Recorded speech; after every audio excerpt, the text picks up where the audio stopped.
today I have some really great tips and tricks for you as well. As we did have like 2 or 3 trial ones before this that we were able to perfect. So we're gonna talk about that today. We're gonna talk about heating sources. We're gonna talk all about sublimating on acrylic, because that is actually to me like a little bit more nerve-wracking. It is. There's more error that could happen aside from your print for this project, so more heating elements, but it's gonna be really good. I'm super excited for some of the hacks, and it's going to be so good, and we are really excited. Lauren, what's everyone saying in the comments? Yay, I cannot wait to make this project. Let's go over to the craft table and take a look at what's going on so I can give you a full-on review of everything we have here. I'm with my water down here.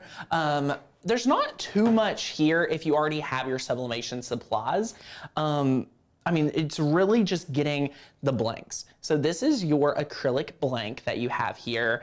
I'm gonna measure this real quick. I wanna tell you the size ours is. It's a 3-inch circle. It's a 3-inch circle acrylic blank, and they're awesome. We're gonna actually turn it into a keychain. I mean, guys, can you see that? I don't know if you all are able to see that. We can go overhead if we need to. We can go overhead. This is what we're making today. Tell me if I need to move it up or down, or how is it? Oh, sweet. So this is what we're making today. I mean, Lauren, this is so adorable, and this is like real life. Like, this is something people could really use. A perk is that this vinyl won't fall off because we're not using vinyl today. Right. So that's really a big deal. Oh, yeah. Big deal. Let's go over supplies real quick. I have the heat glove because we love these. I think if you're gonna sublimate and do anything other than t-shirts, like, you need these. Like, these are, like, at least one. If you could have 2, even better. Right. I'm definitely using rubbing alcohol today, paper towel. Because we're extra, we have everything you need to turn it into like an actual keychain. So we have all the hardware. We have the little, I'm having spacing out. Needle nose pliers. Pliers, yes, needle nose pliers, and then the little tassels, guys. The tassels are awesome, and all of this can be picked up like at Amazon. So you can check out our Amazon links down below to go shopping. That'll be so much fun. Supports the channel, and y'all, I have the StarCraft heat press today. And let me tell you, there's a TikTok coming out soon of Lauren and the StarCraft heat press. Yeah. Because let me tell you, this thing is heavy. Heavy. So we should post that TikTok right after this. Yeah, we'll have to post it today just so you can see and understand what we're talking about. We'll post it on Instagram, so now you'll have a reason to go follow after the show. But this is going to be preheated to 385. And we're gonna heat this for 50 seconds. So a lot of our warping and our issues actually happened when we were using it at 60 seconds. For some reason, sublimation is one of those things that 10 seconds can actually do a big difference. It's like a big jump, whether it's your color's not crisp enough, it's not rich enough. 10 seconds can make or break a project, especially when you're talking about this adorable keychain that we're gonna do today. Now, I have a question from a viewer that I wanna address. And they asked, Tanner, can I do this with infusible ink? And the answer is, technically, you could use half of this project, and you'll know what I mean when we get to design space. You could do the shape of the outline. You're not able to do the text as easy as we are today. Like, you can't tell infusible ink. You can't print on infusible ink. It would be really cool. I've never tried it, but you could cut the shape out in infusible ink and then use an infusible ink marker to actually draw the writing if you really needed to. Right. But it's a lot easier what we're doing today with sublimation. So, yay! Oh my gosh, if you have the gloves are a must. Yes, I'm glad everyone's like in agreement. We have to have the gloves. Yes. I love that. So this is the StarCraft heat press. I get questions all the time. Is this worth the money? It's the clamshell. I did splurge on it. I don't splurge a lot on utensils, but like, they're always sold out. Yeah. They're always like talked about, and I wanted to know why. This does not have the swing away arm. I thought I would be very upset not having a swing away arm. I actually really like not having a swing away arm. I know that sounds crazy, but I haven't needed it. I will say I've done a lot of trainings, especially Lauren, when we were doing boot camp. Boot camp would have been very helpful. Oh, yeah. To maybe have a swinging arm, but we made this work great. So Deborah has a good question before. Here is what we've done so far in Design Space. Like, this is not super tricky at all. We're using 2 fonts. We are using 1 Maker's Gonna Learn cut file, and we're actually using 2 images from Maker's Gonna Sublimate. So over here that I've selected right here, this is from Maker's Gonna Sublimate. So you're getting the Sublimation background swatch, and you're getting the Sublimation watercolor. So there's a few different ones you can choose from. Lauren, imagine using the watercolor on a full wrap tumbler. Oh, I think it would be beautiful. I love that. We have some really fun full wrap tumblers coming out. I'm gonna do a video comparing the Easy Press, the Mug Press, excuse me, to the convection oven. So those will be really good for the full wrap tumblers. So in addition to the files from the Maker's Gonna Learn Sublimation course, we're using 1 file, which is Spring Flowers from makersgonnalearn.com. So if you're a member, you'll have this one. And then we're actually featuring 2 fonts today. So we have Albuquerque, and we also have Growing, I believe. Oh my gosh. I had it. I was so proud of myself for memorizing. No, it's not downloaded. I was so proud of myself for having it memorized, but I'll find it real quick. Let's go to makersgonnalearn.com, and I'm going to download it, and I'm going to show you how easy it is to download a font today. It starts with a B. Oh my gosh. We had this issue literally Is this not so week. fun? Oh my gosh. We had this issue last week. I'm not going to write down the, oh my gosh, it's called Blown Away. That's it. I love Blown Away. That's why it's one of my top, I think it's in my top 10 because Blown Away, when we first added fonts, this was one of our first. So Blown Away kind of has a special place in my heart. Yeah. I highly recommend y'all to download it. So when you become a member, which you can today using the coupon code MAKE to get that year membership if you don't already. So once you download that, you get this zip file. We're going to open up the Blown Away font right here. We're going to install that font. And then bada bing, bada boom. Lauren, that took what, It's 20 done. seconds? Right. I mean, look at that. So what I'm going to do now is head over here back to Design Space. And we already have it. So what we could do, one of my favorite hacks that Lauren taught me was if your project's saved and everything, you can just ask Design Space to reload, and then you will have your correct font. So I love it, love it, love it. So Sandra asks, she said, I have the Cricut mug press, but my next big purchase is going to be a bigger mug press that I can do all shapes and sizes. Do we have a recommendation? We actually recommend a convection oven. Yeah, over a mug press. Sandra. I really want you to consider the convection oven because it's going to allow you to do tumblers in our specific convection oven that's mentioned in the course. Lauren, I can do 3 full wrap tumblers at one time. That is huge because, for example, just to understand the training in the sublimation class, as the craft develops and we learn new things, we actually update the curriculum. So my original training was to do a full wrap tumbler just in the mug press. And then after I started playing around the convection oven, I was like, whoa, this is a game changer. The results are so much better than a mug press. I mean, it's almost flawless. Like, it's really, really good.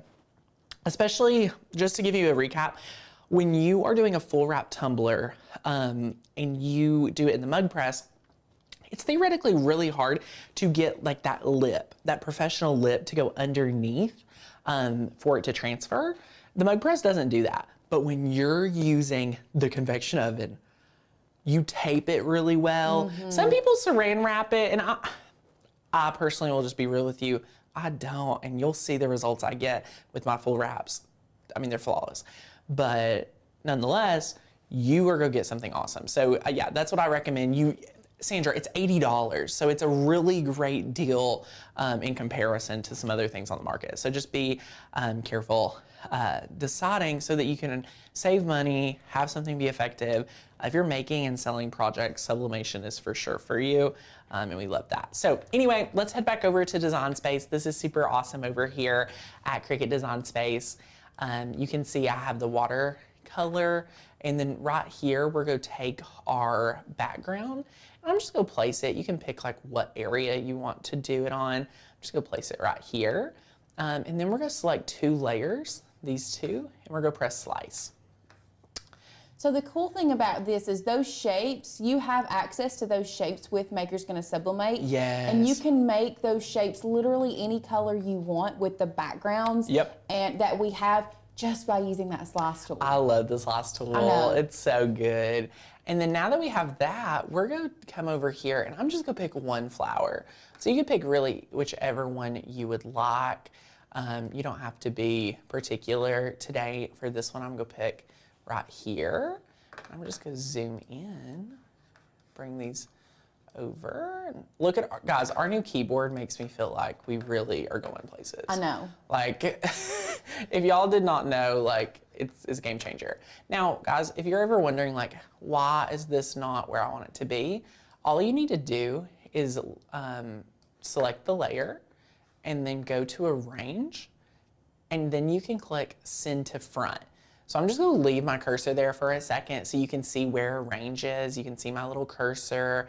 You can see the send to front button. Feel free to screenshot this if this will help you in the future. So just click that, bada bing, bada boom. Now I can size it down. Love that, love, love, love it. All right, next up, we are going to pull out our 2 fonts.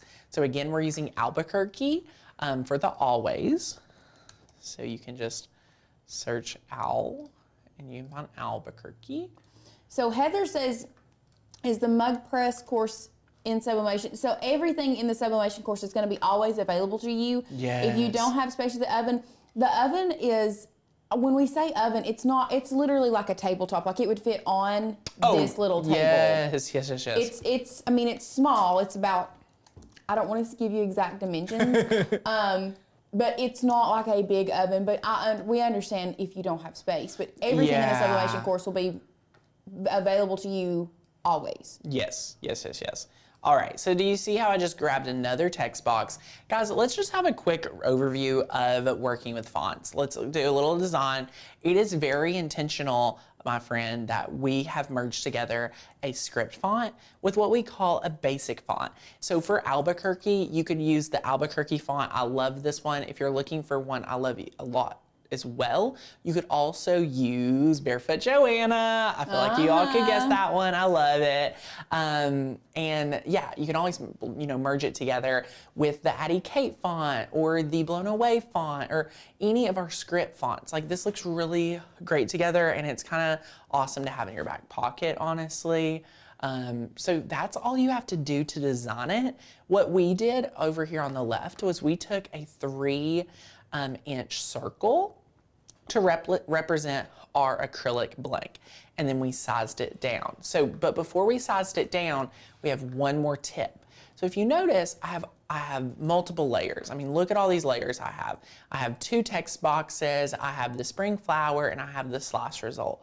If I press make it right now for those layers on the mat, you're going to see I have, you know, multiple mats. You know, there's quite a bit going on. So what we need to do is just select all of our layers. And we're just going to go ahead and click flatten. Now flatten is the one thing that probably needs its own training, because flatten is my secret weapon for turning any design into print and cut or into a sublimation file with Design Space. So that's all you do. You size it for your acrylic blank like we already did. And then you would print this out on some amazing, I'm actually gonna delete this out. You're go ahead and I'll flatten this one too. So they're both flattened. And then when you press make it, you're going to see we are actually going to print this through Cricut Design Space. So we're actually going to use Cricut Design Space for the sublimation training, which is awesome. Now we are actually not having to do any sort of mirroring today. Traditional sublimation, please mirror it, but today's project you don't have to, but if you need to, here's the mirror button. On, off, it's not necessary. And the reason it's not necessary is because we are actually, where it is an acrylic round. Yeah, sublimating the back. You're sublimating the back. That way nothing rubs off on the front. Yes, yes. Thank you for reminding me to explain that. It's okay. And then when you press continue, I am going to help you all understand how to get the best basic print settings. So let's click send to printer, and we're going to use system dialog and then press print. Oh, and I would turn bleed off. I accidentally forgot, but if you need to, say you're like me and you forgot to, click this X, click send to printer, turn bleed off, turn system dialog on, and press print. And then it's go pop up on the back, just like so. Now, I want to let you all know, when you are using a sublimation printer, you have to sync up your colors with your ink, with your printer, and your computer. They all three work together. The printer, the ink, your sublimation ink of choice, and your computer. They all three work together. So we are super, super excited for that.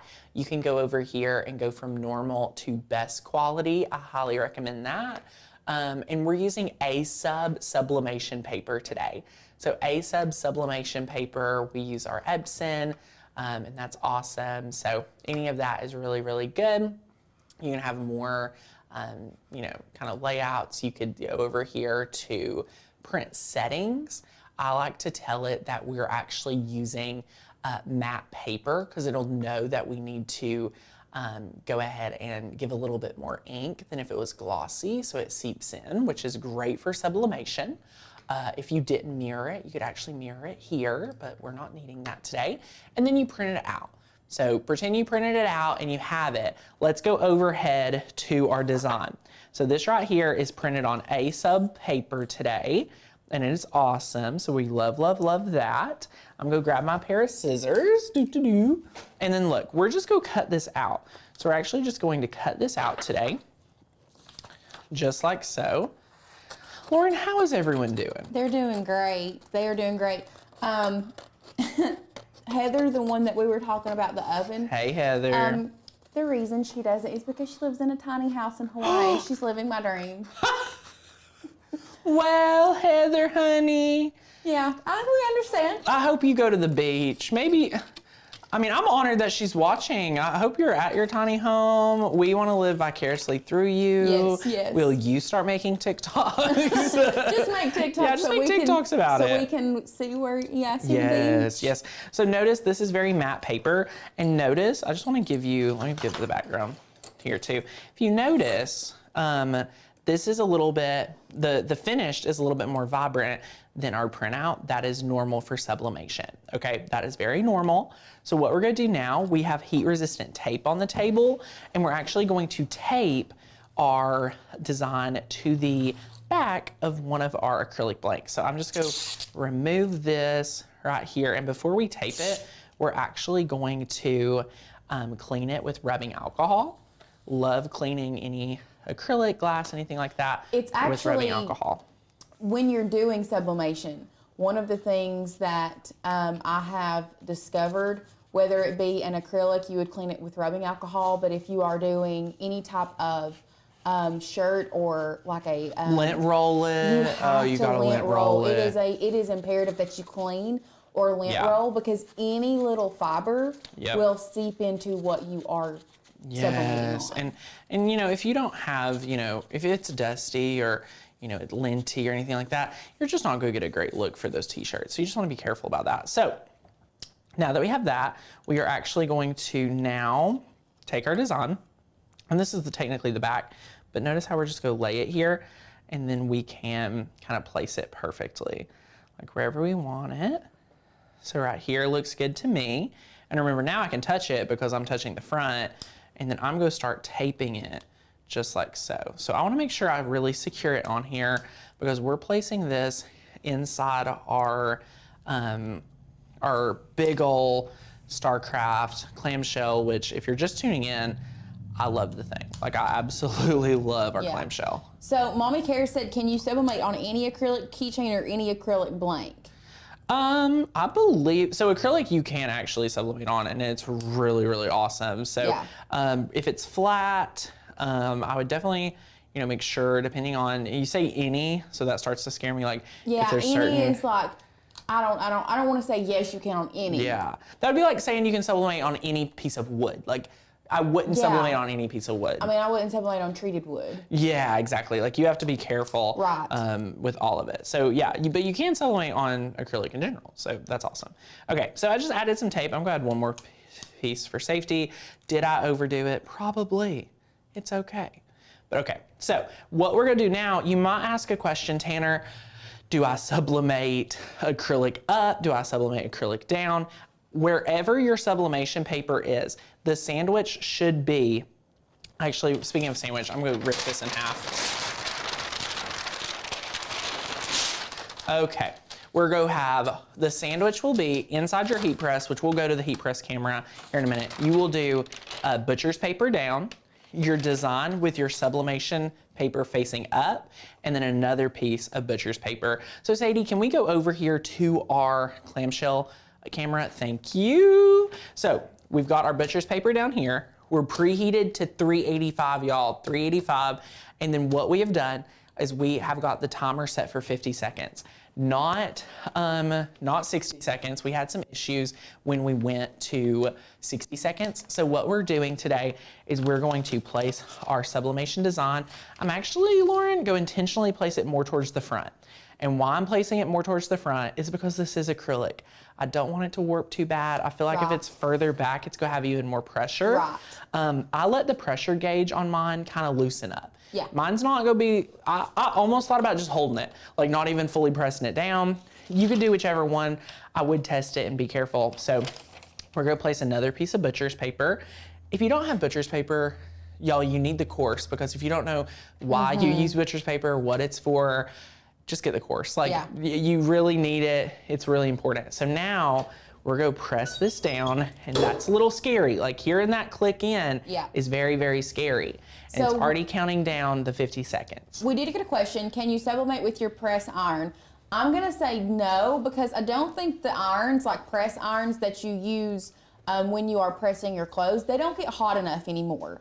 Right. This needs to be, we are sitting at what, 385 is very hot for Cricut, and is almost one of the highest temperatures I'd use when I'm sublimating.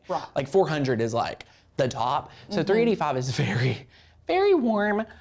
So no, this is not something you can do with a regular iron. You need a heat press. You could do a version of this with an easy press. Yes, you could. I would love to see, I mean, you could easily do this. Oh, here we go. Okay, this is important, so we're gonna be quiet. Yep, so we're opening this up. Now, the number one thing we're gonna do is we're gonna go straight from here, is we are putting this straight inside of the water, okay? So we're placing this right into the water. I just wanted you to be able to see us place this in the water. And we're gonna let that's what we're gonna use to cool this off. Now, ours did warp, so I'm actually gonna share with you how to fix that after we let this sit for about 2 minutes. So I'm gonna go back over to the main camera. So right back over here, I'm turning my heat press off because it gets hot. It's like warm, like I'm sweating. So it's so good. Make sure you use cast acrylic. Thank you, Karen. Cast acrylic is really great for this, and we love that. So we're gonna let this cool off a little bit. It's very important. She did say she meant the Cricut press iron. Like, so if it's the Cricut Easy Press. Yes. Because you can get to 385 degrees. So that is awesome. But we're just gonna let this sit here and cool off. So what we are gonna do is plug in our our Wagner heat gun. And then what we're gonna do is, here in a minute, we're gonna use a little pan and a bottle of paint, and we're gonna unwarp it. So this is gonna be really great. Lauren, I don't know about you, I love my Wagner heat gun. Yes. I use this for a lot of tricks, a lot of different DIYs. It's so good. So anyway, I'm just going to throw this away, just like so. So that water also helps the paper come off of the sublimated acrylic as well. Yes, that's it's not just to cool it down, it's also to help bring that paper There's off. multiple hacks happening here, which is really awesome. I love that there's multiple hacks happening, and it's so good. So here we go. Look at this. We can go overhead if we're not already, so you can kind of see here in the water, you can kind of start taking this tape off. And it's okay if you have paper that gets stuck to your acrylic. That is part, because I remember the first time Courtney, she was freaking out. She freaked out the first time that she sublimated on acrylic. But it's one of those that if you let it sit in the water and you just kind of rub it off or scratch it off, it comes right off. Yeah, I'm getting the tape off first. I found that to be, like, once the tape's off, everything else is just kind of flow a little bit better. So while we're doing this, like, let me know if you all have any questions. Are there anything you all want us to cover? This could be membership related. This could be Cricut related, sublimation related. Oh my goodness. Oh my goodness. Carol says, I ruined a garden flag the other day. Do you think it was weight of Big Easy Press? Temp suggested from 143 or time. Carol, were you sublimating or cricketing? She says ruin. I want to assume sublimating. Carol, were you sublimating? Let me know. So what I'm going to do is just start using my finger and start rubbing it off. And as you see here, it just starts coming off kind of in chunks, which is great. So look at this. Oh my goodness, look at this. It is a little, just a little bit time consuming to take that paper off. So just be patient. Yeah. Give yourself a little grace. Yes, yes, yes, yes, yes. It's all about that. So let's see how many friends we have with us today. We have 206 watching. Woohoo! Hello, everyone. Which is a really good number, I feel like, for the last little bit. Yeah, I love that. So I'm just cleaning this up. Can you use infusible ink sheets on acrylic blanks? Can you use infusible ink sheets on acrylic blanks? Yes. So it is just printed. Sublimation. So yeah. So that's what you all should take away from this video, is that, believe it or not, sublimation is like printed infusible ink sheets is just printed sublimation. Like, instead of you printing your own sublimation design, Cricut printed it for you, and you are just going to use theirs. Okay, so Michelle, while he's doing this, your question popped up. I have sublimation seatbelt straps. Are you meaning like the actual strap of like a seatbelt, or are you talking about like the little cover that goes over it so the seatbelt doesn't rub like on your neck? Oh, I bet it's one of those. That's cool. So that's what I was thinking. Awesome. Anyway, she asked what temperature time would you recommend on a swing away? That's something that you have to play around with. If it is like the fuzzy, like kind of plush thing that you put around a seatbelt, I would think it would be about the same as a blanket, which I think we did at 400 for 60. Is that right? 400 for 60? Yeah. So I love doing sublimation with blankets is actually so fun. So fun. So Carol says she was sublimating. Michelle, and then Michelle said it's a cover. So if it's one of those like Velcro covers that is kind of more plush, that's what I would suggest. Tana, do you have any? You know, I would say 400. I would say 400. And we're trying to figure out time too. She said temp and time. Yeah, 400 for 60 seconds. If it's more like a blanket material, that's what we use, and it works really, really good. So that's what we recommend. I love that. You're gonna really enjoy being able to sublimate on blankets. Like, I just want to give a highlight. I teach how to sublimate on blankets in the course too. So we love that. I've done it live as well, but there's so many good tips that you'll enjoy. So not plush. I bet it's more of the neoprene. Neoprene, okay, yeah. Around the same time, 380 might work. One thing I do love is in the Maker's Gonna Sublimate, just like in our membership, we have a temperature chart for our friends that are cricketing. We have a temperature chart for our friends that sublimate. So feel free to download that when you join, because let me tell you, trying to scour the web for all the different temperatures, very frustrating, y'all, very frustrating. So definitely check that out. Now, what we're going to do this is the fun part. We are going to go to the high setting. We are going to watch this acrylic kind of flatten out. As you guys can see, can we have the overhead? This overhead right here, you guys see that? That is not cutting it. I know. Not cutting it. So we're just gonna melt this, and then I'm going to place a paint bottle on here just to help flatten it out because it will be very warm. So we're just going to It doesn't have to be an actual like paint can, like anything heavy that's not going to, like, I don't want to say ruin with the heat because it is gonna get hot. Yeah, that is true. So I'm just gonna warm this up. Just warming her up. I didn't think about neoprene. Guys, when you think about all the different things you can sublimate, I mean, I just get so excited. Yeah. Let's see. What are our friends saying?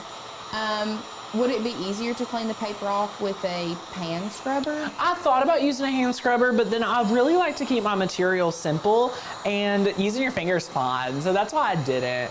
Oh, Linda, please email us and we'll get you the temperature chart. So I'm going to drop that link for our customer service team. Yes. If anyone has any questions, definitely email us. It's hi@makersgonnalearn.com, but I will drop that right here. Yes. Now look, it's already flattening out, and you really don't even have to use the paint can because it's already flattening out. I should have put a piece of butcher's paper under here. Are you warming the front or the back? They're asking. I'm warming the back because Okay. wherever it's warped, I'm wanting it to flatten out. So you can then place that on there, just like so. So I can kind of see how it's doing. Oh my goodness, that was, wow. That flattened out quick. That flattened That's out crazy. real quick.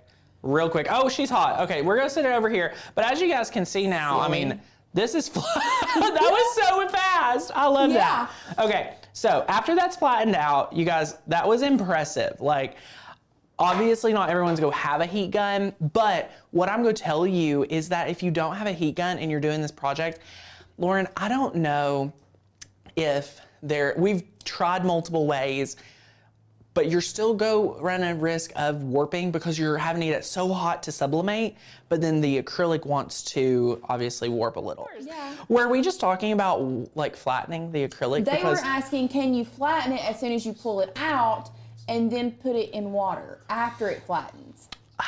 I don't think so.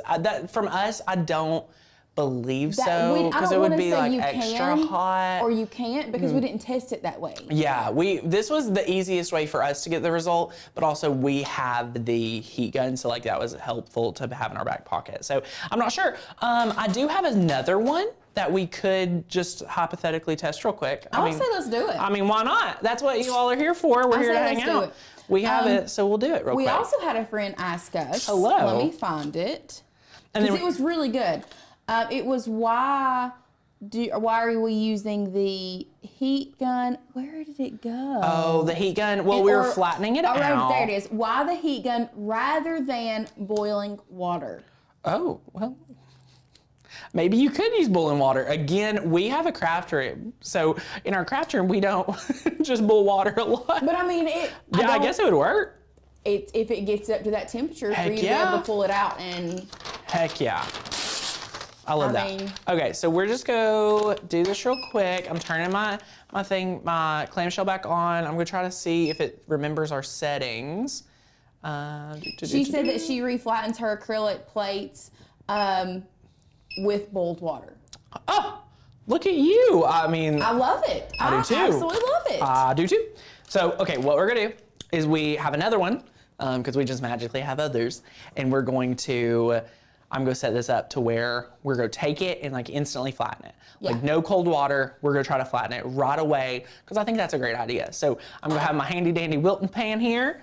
I'm going to have my butcher's paper. I'm gonna grab more butcher's paper, and then we're just as soon as we press that, we're going to flatten it out with our handy dandy StarCraft chalk and mineral paint bottle, which, I mean, hey, we flatten it. So yay! An embossing wand, I believe, would work. It would take a little bit longer. Because let me tell you, this heat gun gets hot fast. Yeah. So we're at 266 degrees. So real quick, let's just talk about, just add your keychain accessories.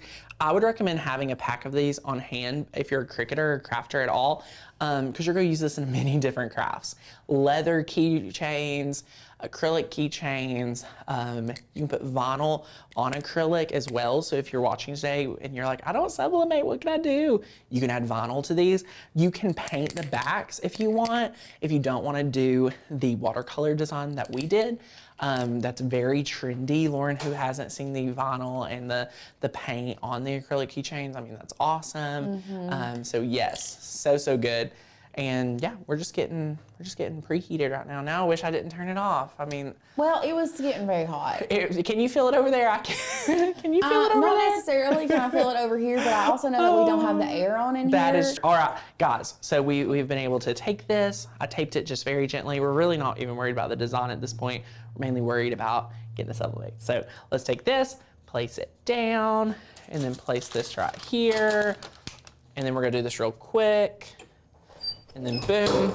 Okay. So for those of you that, if you are just now joining, what we're doing is so you can learn with this. Okay, we gotta do this fast. Boom. We're gonna take this, pull, boom, and boom. Actually, when you pulled that out, it didn't look like it warped. Really? Yeah.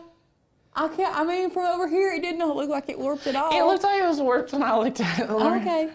Okay. I mean, maybe it wasn't. I don't know. I don't think it was. But if it was, it's not no more. It's not warped now. Look at that. Oh, well, I guess it's still hot. It's hot. Don't touch it. Put your gloves on, child. Okay.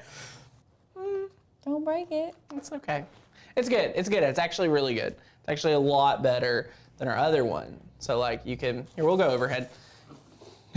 You can see like it's barely, I mean, this is so much better than before. So, right. Yeah, that's awesome. And you have this. So, wow.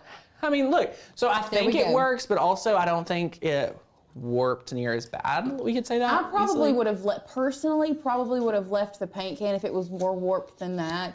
Probably would have left the paint can just a little bit longer. Yeah. But I really, I just don't know that it was warped when we pulled it out the first time. And I think it's because I'll clean that up later. Here's my theory. Oh, Lauren's got a theory. I love it. I love it. And today, if you do sublimation and you are into sublimation, we have the hack of all hacks for you. Oh my goodness. Oh my goodness. Good stuff. It is so good. This is all about using our amazing sublimation, taking advantage of doing a little hack that you're gonna be very impressed with. So let's go ahead and take a look at what we're making, y'all. You're not gonna believe it. As we get over here at the craft area, I am so excited for this project. Here's what I wanted to show you. This is it. So this is what we're making. I really, really, really love these tumblers that you're able to make with your convection oven, because you can make up to 3 of these at a time, which is insane. You don't have to have the mug press. I have tested, I believe we recorded a video testing mug press versus convection oven, things like that. You know, it's very interesting, but the convection oven is so good. All right, so I love this. Here is what we're going to teach you all how to make today. We are using a pattern from Maker's Gonna Learn. We are using a font called Demonstration. We're using an offset, and we're going to touch on the connection between Cricut Design Space, Canva, and our internal computer. Because when you sublimate, there is not a all-around, easy-peasy, one-stop shop for this, right? There's not a one-stop shop. So when you are sublimating, and the reason why you want to sublimate, y'all, is like, I just wish they could feel it. I wish I could hand this to you through the camera and say, you need it. Someone says, can you explain what sublimation is? Of course I can. I'm so glad you're touching on this. Yeah. We've had so many comments. They're like, wait, I want to know. I get it. So sublimation, if you've heard of infusible ink, infusible ink is printed sheets of sublimation transfers. Cricut has bundled it, and of course in a Cricut fashion called it something totally abstract, infusible ink. amazing name. But this right here is a sheet of printed sublimation ink. It comes out of a printer with ink. As the heat here activates, it is going to heat that up, and y'all are in for a treat today because I'm doing one start to finish. You're going to see how this ink will actually heat up and become a gas, and at the end of the day, become something super permanent. Now, one of my biggest questions I get, Tanner, what can you sublimate on? Can I sublimate on a black t-shirt? Can I sublimate on a cotton t-shirt? No and no. This is only for like white and light colors, unless you're bleaching. That is taught in our programming, Maker's Gonna Sublimate, so definitely check that out. And 2, cotton does not store that gas. So what you have to have is something like this right here, which is a sublimation blank. All right, this is what's considered a sublimation blank. Click our link down below, look at our supply list. You can see this is a sublimation blank. There are so many. You can do car coasters. You can do, I mean, there's so many different blanks, like koozies, pillowcases. I mean, so many things, right? So I love sublimation, but you can also do polyester fabrics. So you could get a t-shirt that is 65% poly mixed with cotton, and that would be able to sublimate. The more polyester, the better it will be when you sublimate. The broader, the more vibrant colors and things like that. Does that give everyone a nice intro to sublimation? A great intro. Because I want to have a good base before we move on. Great intro. A couple things, questions that I've had that I'm going to touch on real quick. Let's do it. You cannot use inkjet printer ink. You can use an Epson EcoTank, which is technically an inkjet printer. However, you must convert it into a sublimation printer using sublimation ink. And there are plenty of great sublimation inks out there. We're not going to go into which ones are better. We do teach on converting your printer in the course. We do touch on our philosophy of inks. There's a lot of training that can go into this. So yeah, great question. Next one is somebody asked if it comes out of the ink, out of the printer wet. It does not, but you do not want to put your fingers on any type of sublimation paper. No, because if I scratch it, it will not transfer the same. It won't transfer the same. Yep. And then there was, somebody asked what it feels like. It feels like nothing. It absolutely feels like nothing. Yeah, like if I close my eyes, I'm like, I don't feel it, I don't see it. Yes. It's weird. You do not need to do this in your kitchen oven. No. You need to have a special small convection oven, because what happens... There's a gas. It is a gas. So yes, there was another question. Is there a smell? Yes, there is a very faint smell. Yeah, it's not bad. We are in a well-ventilated studio. Very large studio. Do not do this in a very small enclosed area without opening a window or some type of ventilation. Now, Susan says, I heard you need to print on laser printer paper and not inkjet. So Susan, here at Maker's Gonna Learn, we recommend using sublimation paper, which is from a brand called A-Sub. It is pretty much the standard when it comes to sublimation paper. It's awesome. Get you a pack of it. It'll be great. So it is so good. I love it. Last year, I focused on learning design space. Working with cardstock, would sublimation be right for me? Could you scroll up so I could see that comment just again? Oh, would love to learn sublimation, but out of my budget. Rosalind, believe it or not, like a lot of what you've learned will help you get into sublimation when you're ready. So I say still keep your focus over there, and maybe this Christmas add in sublimation and things like that. Definitely something to save up for. So the oven we are giving away today, the more you engage, the more you show up, the more you comment, the better chances you have. And supplies, pretty minimal. The main supplies we have, I'm going to kind of bring it all into frame so you guys can kind of see what we're going to do, and then we'll go overhead and give you a close-up of our design. Now, if you're a sublimation pro, stick with me because you're going to see a little hack here today that you're going to be pleasantly surprised with. So we can go overhead now. Here's what we've got. We are using the heat gun for a special little hack. I cannot wait for you all to see that at the end, so get ready. We have our tape dispenser with heat-resistant tape. I will teach you exactly why you need the heat resistant tape, so stay tuned. You will need this right here. This is a lint roller. The lint roller is going to help you remove any debris, anything off of your sublimation blank. For example, if there is dust on your sublimation blank, when you do that transfer, it is not going to allow it to sublimate properly. So you always want to make sure the debris is off of it and make sure it's good to go for the best quality. You don't want smudge marks, you don't want, you know, sweaty hands, anything like that on here.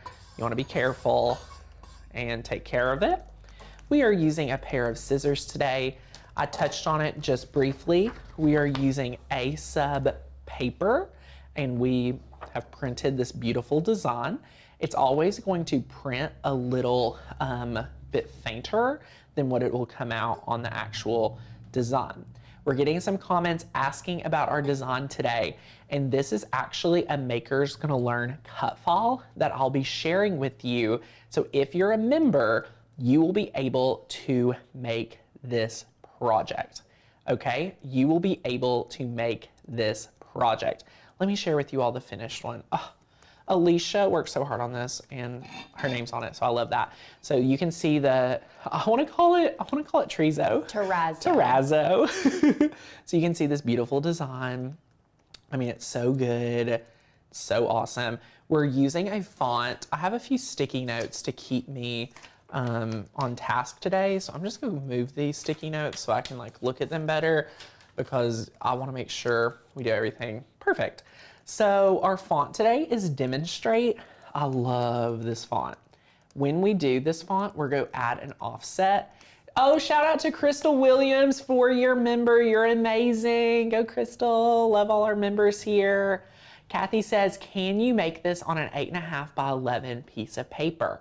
So for this size, we are actually doing 9.3 by 8.2. So it would have to be a little bit smaller, but you could do something very, very similar. So yeah, let's just take another look at this right here. You are going to love it. I feel like this is a cult and I'm slowly being sucked into buying membership. No, I'm just, like, there's been a lot of people asking about resizing of this. So yeah, when we get this over into Canva, you can actually resize this in Canva to fit whatever you're doing. So somebody asked about like a mug or a larger tumbler or a smaller, I think somebody said something about a shot glass. Like you can resize your design and we will show you how. Yes. And the course is self-paced. So it's all pre-recorded, no interruptions, learn at your own pace curriculum. And the membership is linked down below. Click the link, get in. It's a little more than like 40 something cents a day. I wanna say it's like 45 cents a day. So you pay a one lump sum for the deal today, but you get access for a full 365 days. So yay, oh my goodness, Michelle, you're cracking me up, I love it. Aw, Tanner, how can anyone ever be sad around you? You're so happy and joyful. Thank you, Patty. We try our best here. The coffee really does help. It elevates. I mean, yeah, the coffee it's fantastic. It's fantastic. Denise, inside of Maker's Gonna Sublimate, I will teach you how to use Inkscape for sublimation. So I kind of merge the two together and make it really practical. I'm not just teaching Inkscape, I'm teaching what to use for sublimation and things. But let's go over, head over to the share screen. We are going to take a look. This is Maker's Gonna Sublimate. So you can go over, you can do one payment for the $70 off, or you can break it up into 2 payments. Again, only 2 days, so that's kind of crazy. You're going to learn everything you need. You're gonna be able to get this for an insane value. You're getting the 16 videos, more than 200 exclusive files. We, of course, are giving you that digital ebook so that you have everything you need to master it and have it organized. And you're going to be able to go from lost to really taken care of really quickly. We'll have over 7 projects start to finish you can create right away. You can read more of the nitty-gritty of each lesson.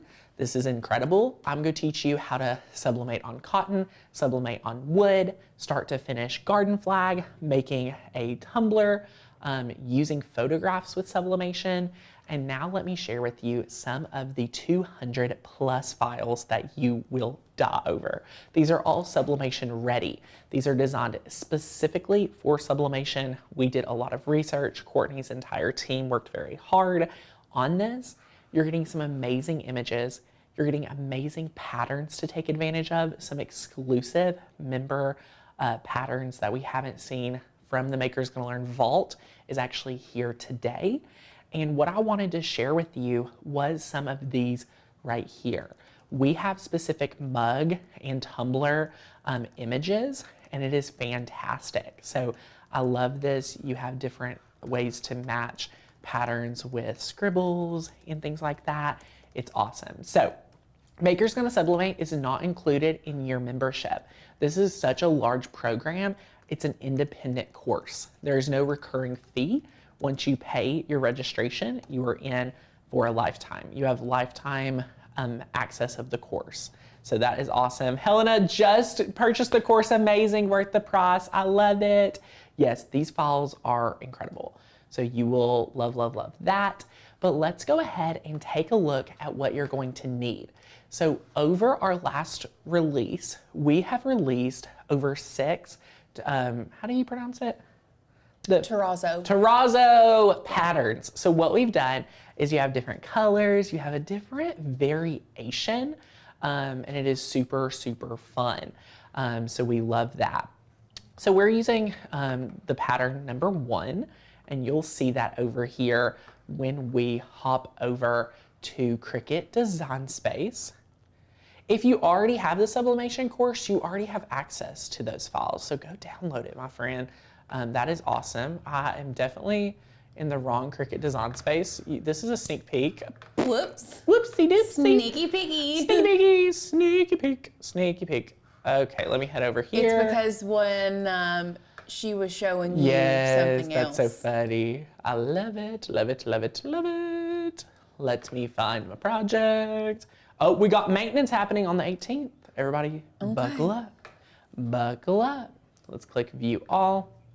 I'm going to search for the proper project. So Debbie wants us to ask, will you still have access to the course if, heaven forbid, you have to cancel your yearly or monthly membership? So guess what? If you buy this course, you have it for life. Yes. It is not part of our yearly or monthly membership. Correct. Once you buy the course, it is yours. You have access to it. Yes, great, great question. I love that question, and we love it. So what we're going to do is we're pairing the terrazzo, I can't even say it. Terrazzo, thank you. We're grabbing that terrazzo file. You would upload it like normal cut file, and you would be able to just snatch it. So I'm gonna scroll through and see if I have it, but if not, we'll just re-download it. Do, do, do, do, do. Do, do, do, do, do. Where is my file?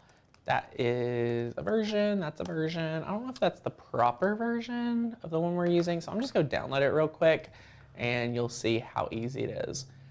Download, open up that zip file. Barbara says, I promised my family I wouldn't get any more toys, ... Guess I lied. I love this. You'll love Sublimation. And honestly, my friends, if you're into selling, the thought of selling, anything like that, you would be able to sell this and do really, really well with it. So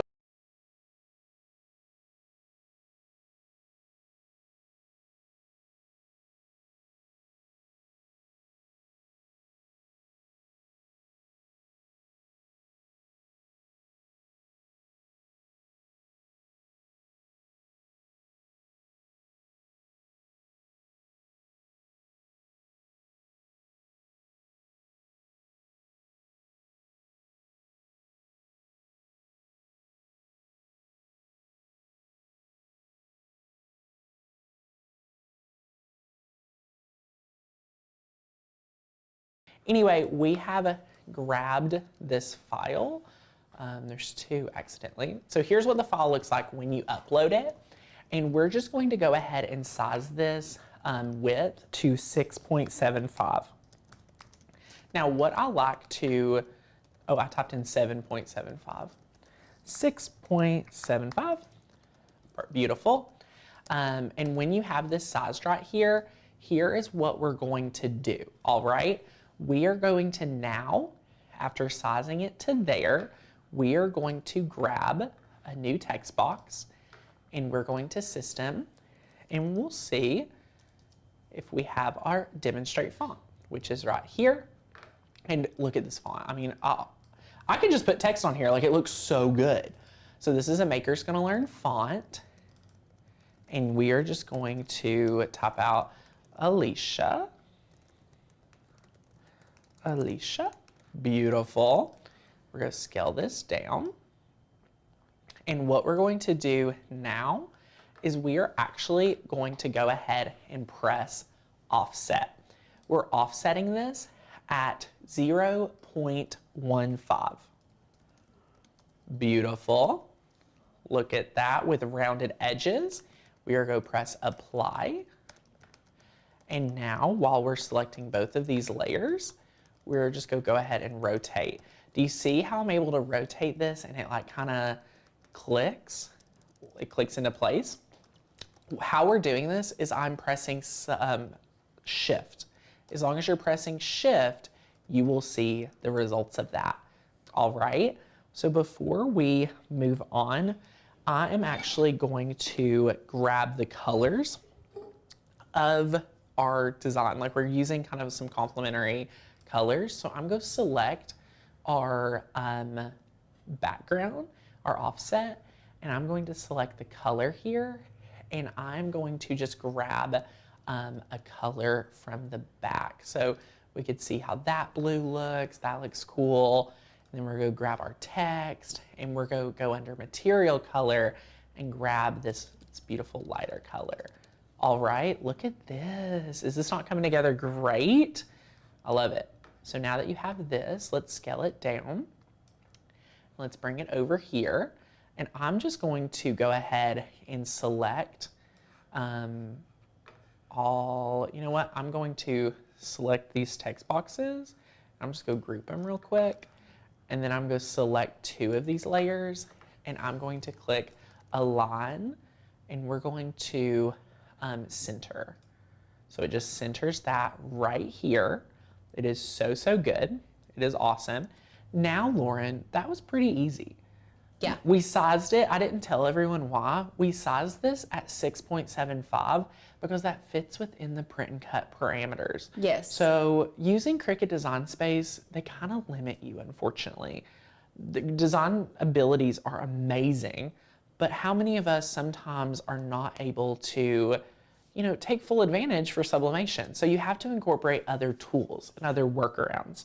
So that is why we are doing kind of the harder work in a program we're familiar with, and then we're going to do some of the easy stuff outside of it. So now that you're here, you've uploaded your background, you've sized it, you've done your text work, you've added that offset, it is snuck in right there, and it is so, so good. And yes, Rebecca, it is an additional fee to being a member, but we recommend if you are already a member to use the same account. You're going to select all these layers and you're going to click flatten. Oh my gosh, they do need to download Demonstrate. Demonstrate is the font. If you guys didn't catch that yet, the font name is Demonstrate. Yes. All right, look at this. You're pretty much done. We've already did all the work, so I'm going to delete this one. And you can see this is the finished. So when you click Make It, you are now going to be able to click Continue. It's on a mat. And then what we're going to do is click Send to Printer. All right, we are going to turn bleed off. Okay, turn that off. We are going to click Use System Dialog, turn that on, and then here's what we're going to do. We are going to click Print. Here's the crazy thing. This is why you have to be a member to learn all our tricks and be a subscriber here, because look, it says Preparing Print, and you're like, where is it? Well, y'all, if you're new to Cricut, look, it's behind you. Boom, look at that. How else would you know? So what we're going to do now is we are going to go down here to PDF, and we're going to click open in preview. And this right here, oh, I forgot. My design looked to be a little skewed. So let me go back. It didn't bring this Alicia part in for some reason. So we're going to click undo, and I'm going to try to use this one. There it is. So we're going to send to printer. We're going to click turn off bleed. We're going to turn on system dialog and click print. This is a great question. Why bleed off? So we don't need bleed for any reason. It is going to be true print. If you want to be ahead of the game, you can go ahead and click edit and turn mirror on. So you can go ahead and mirror it for you because we are sublimating this. So you can press done. But if I'm not mistaken, whether you mirror it or not, that cup is going 2 different ways. Oh. So it's either the Alicia, the A is going to be on the left side, the bottom of the A is either going to be on the left side, or the bottom of the A is going to be on the right side. That is true. For this design. For this specific design. That is awesome. You are right. I love that. So mirror not for this one. If it was the other way, you would have to make sure to mirror it properly. But let's click send to printer, and the preview looks good here. We're going to click use system dialog. We're going to turn off add bleed, and we'll click print. It's right here, and there we go. I love it, love it, love it. Beth, I think it was just like a Cricut error. I just did it again with a different design, the other one. And you can click down here from PDF. We're going to select open in preview, and boom, look at this. We've got our design in preview. This is awesome, looks beautiful. What we're going to do now is we're going to go ahead and I want to just go ahead and make sure this black design, like this black square, is off. So I'm just going to click here and just remove it. You don't have to here. There's other places you can do that. I'm just just trying to see if we need to remove it. We can remove it later too, whichever. You can always cut around it at the end. So this is a PDF. So we're just going to click File, Export. And we are going to just name this Alicia, and we are going to change from format PDF to format PNG. All right, it's going to documents, my resolution's 150, and you can click save. Just like that. So now over here, you can go to documents and you'll have it. So yay, look at all these, I have so many. Open, but this is the one we're going to keep and close all these out. Okay, so what's going to happen is you're going to go over here to Canva. You're going to upload this into Canva. And what I want to show you is when you are here, we teach you all about sizing, all about resizing in the course, but you can go to you can go to Canva and create a new document. You can go to Canva and open another one and resize it. Under resize, notice that we are making the size 9.3 by 8.2. Lauren, I don't know if you want to put that in the chat just so they can like try to grab it. Screenshot this right here if you're like, okay, I'm buying the same tumbler. What size are they doing? Take a picture of this, screenshot it. 9.3 by 8.2.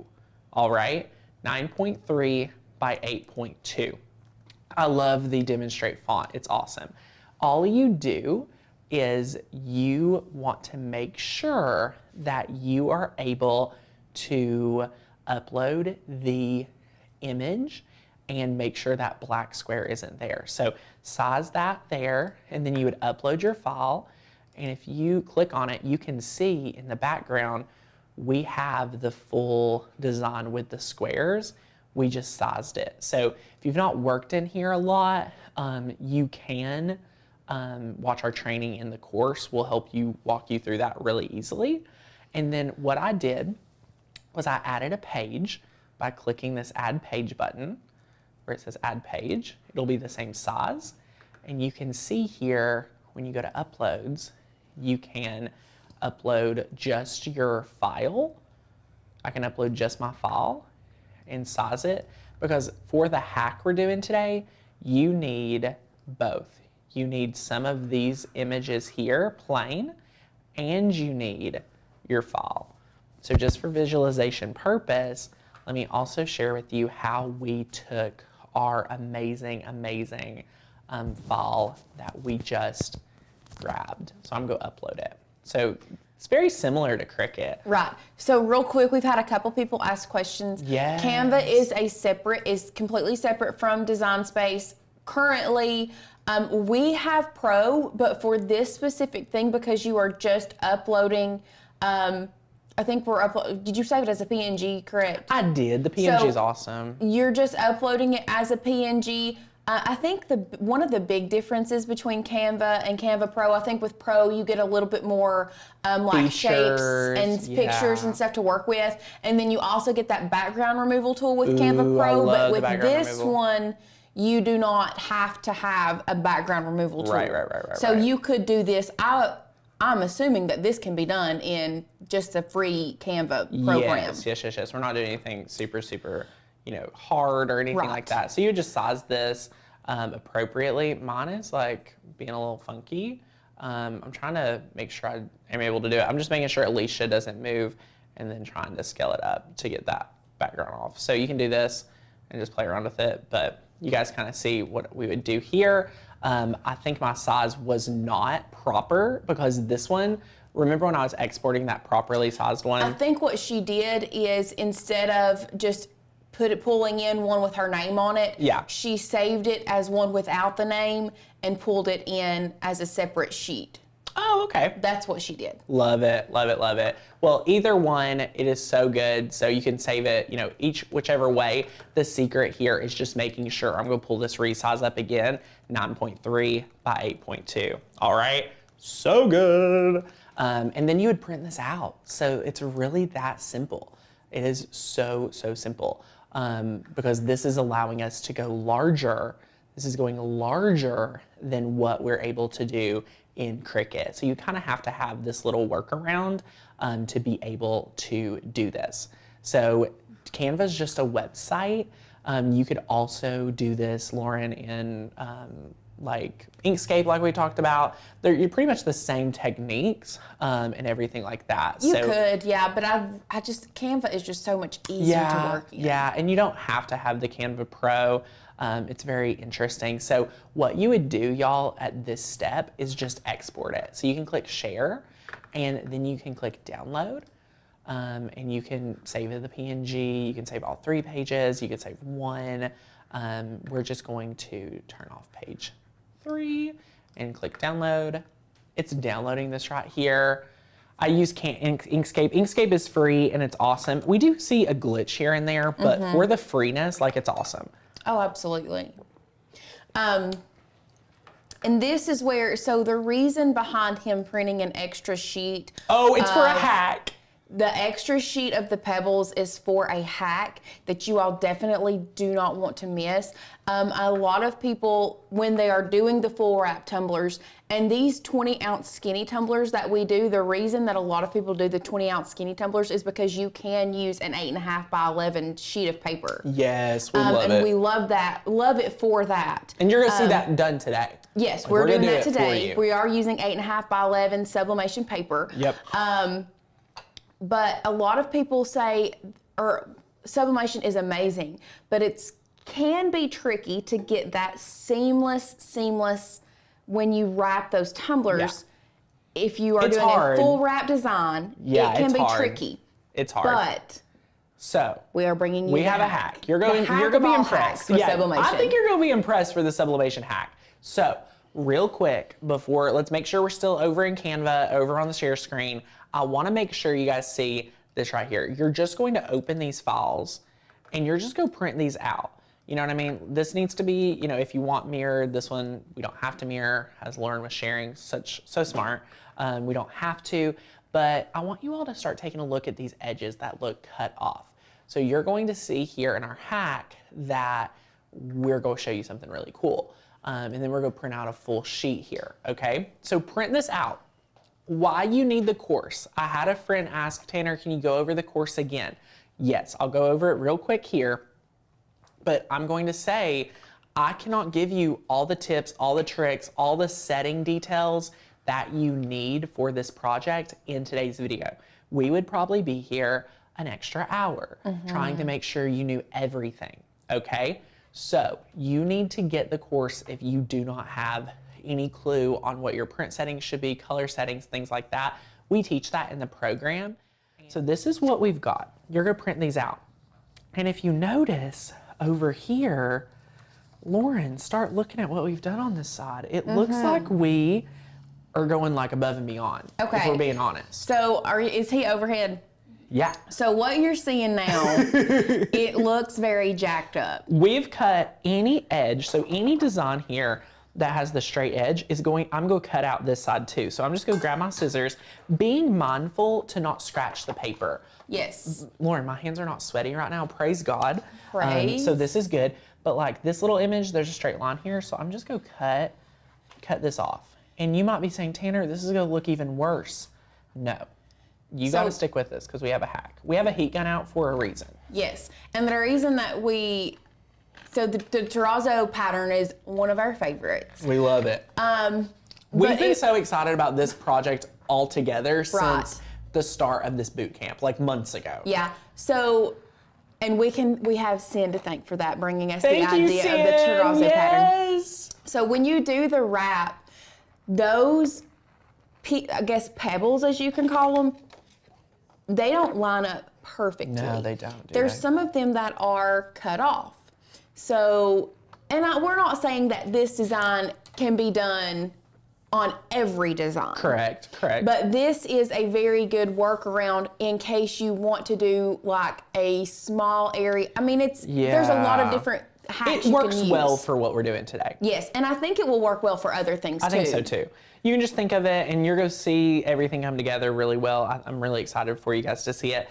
After you've cut those out like I just quickly did and we had one side ready, what we're going to do is prep our blank. Now we have this link down below in the supplies, so check this out for the specific one we're using today. You know, if it's a different one, just work with that size. We're going to then grab our lint roller and we're just lint rolling today. We're just lint rolling it. All right. Just lint roller up. Awesome. Make sure there's no debris. Someone asked about alcohol. If there's like a lot of debris, like if it doesn't feel smooth, if it doesn't look good, I'm gonna leave that up to you to decide, okay? That's awesome. Now you're gonna take your Alicia and I am going to put it where, you know, we read things left to right, so we're gonna make sure to put that down properly. Okay. And I'm just going to line this one up. This is the Alicia was printed very large. So once we have that down, I'm going to pick this up and notice what we have here. So ta-da! I'm going to start on one side and I'm going to just be mindful and I'm going to tape this right here. Love that. And I'm going to start taping the other pieces. This is heat resistant tape. So I want to be mindful, Lauren, to make sure that we are respecting anyone that's a beginner. So if there's any beginner questions to sublimation that like someone feels like I'm going too fast, like feel free to call me out. Cause even though I have been sublimating since 2019, I know there's people here that may have never sublimated. So I want to respect you guys and you know, make sure we take care of you too. So feel free to ask your question. There's no silly questions here, I promise. If you all notice, this is my favorite way to tape the top. I love to do this. This is like very therapeutic to me. Yeah. I love taping tumblers. So this is gonna be just like fun Q&A. If you've never taped a tumbler, I teach you exactly how to do this in the course. You can do it whichever way you want. I sometimes do it this way. I'm gonna show you another way I tape it after we pretty much tape quite a bit. Okay. Look at this right here. I'm just taping it up. Love it. And this is like, you're gonna use quite a bit of tape. So like just stock up on heat resistant tape when you get started too. We love that. And yes, so sublimation is a lot like the Cricut infusible ink. It is, yeah. All infusible ink is sheets of printed sublimation. So yeah, be careful about that. So you can see here, we've taped it all up.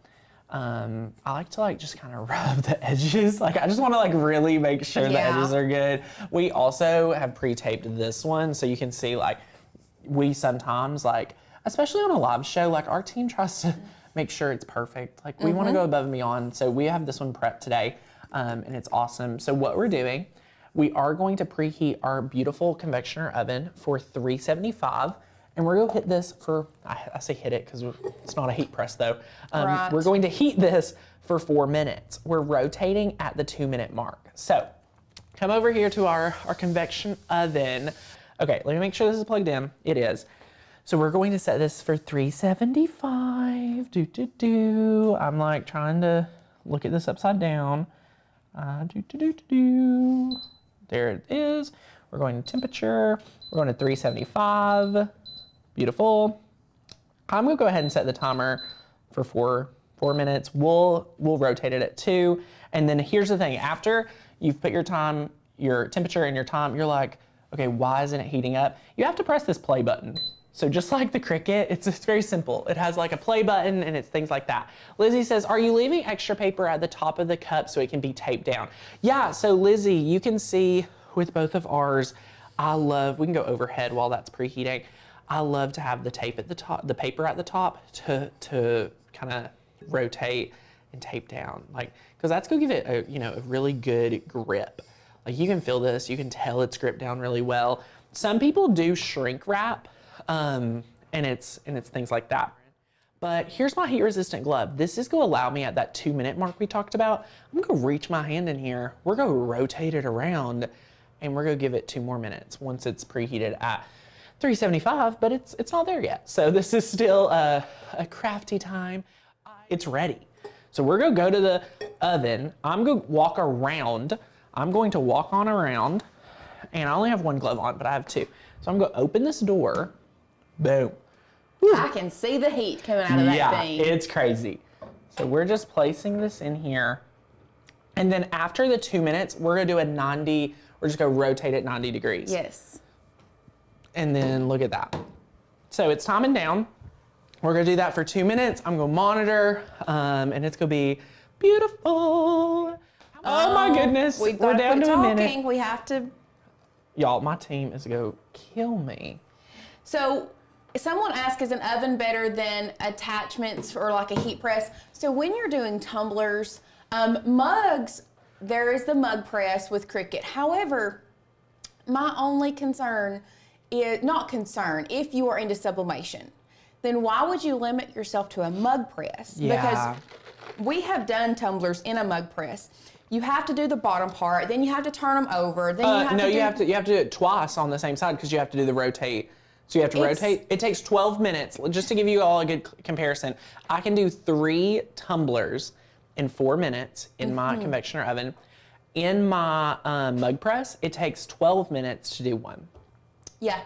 I mean, for 1. Crazy. And we got this oven at Walmart. A lot of people were commenting, yes, this is the same oven that you find at Walmart. Some people, in some areas, it's $69.99. Some areas, it's $89.99, $79.99. But yes, this is just from Walmart. Just a convection oven that you get at Walmart. I'm going to give this 30 more seconds, if I can. Sometimes it's really wonky. I'm just going to let it sit in here. It says end. Usually when I open the door, and then just restart, but sometimes not. So I turned it off, but I think it'll be good. What I'm gonna do now is I'm gonna actually sit it out on my other glove. I'm gonna come back over here. We can go to the convection oven.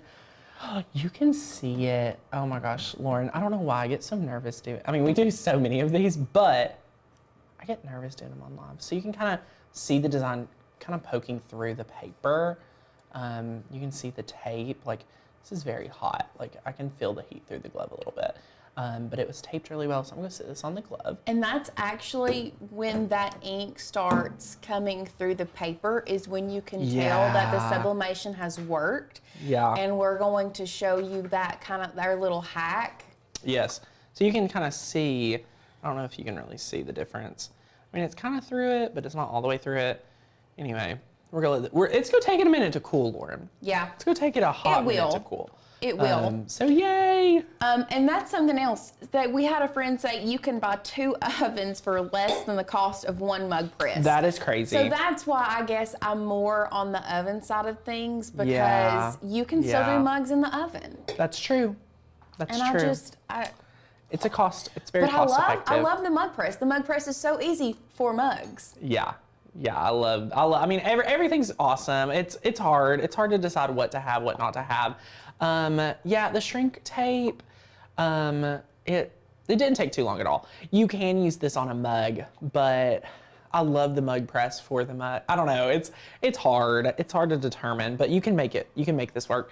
If I'm gonna do just a mug in here, get that tray, because it's not gonna do it's so tall. So you need the tray.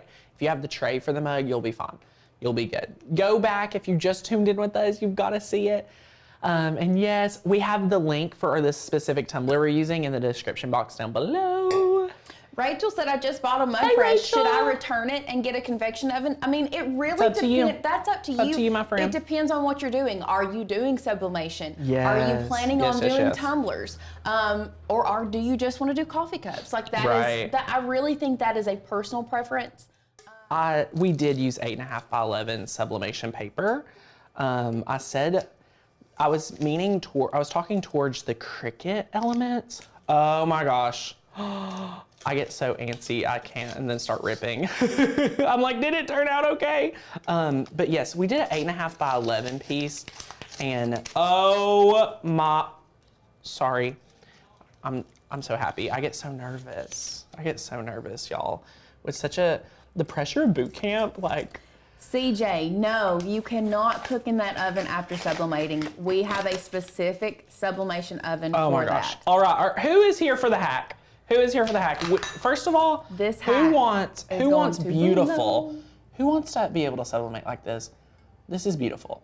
This is beautiful.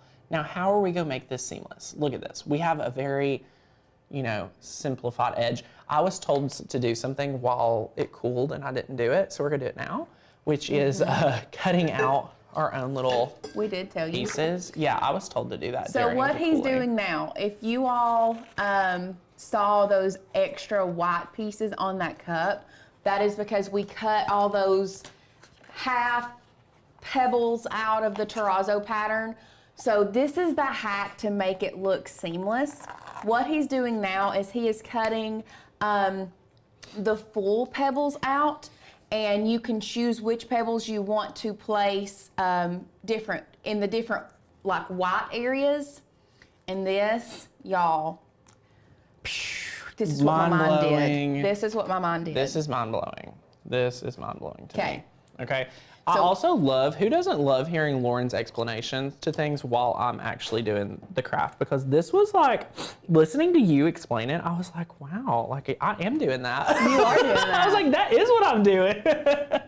Oh, good Lauren. I'm trying to make sure this color is, I'm trying not to make it too, but see, notice how I can put it like right in the middle of where like the line of the paper would normally be.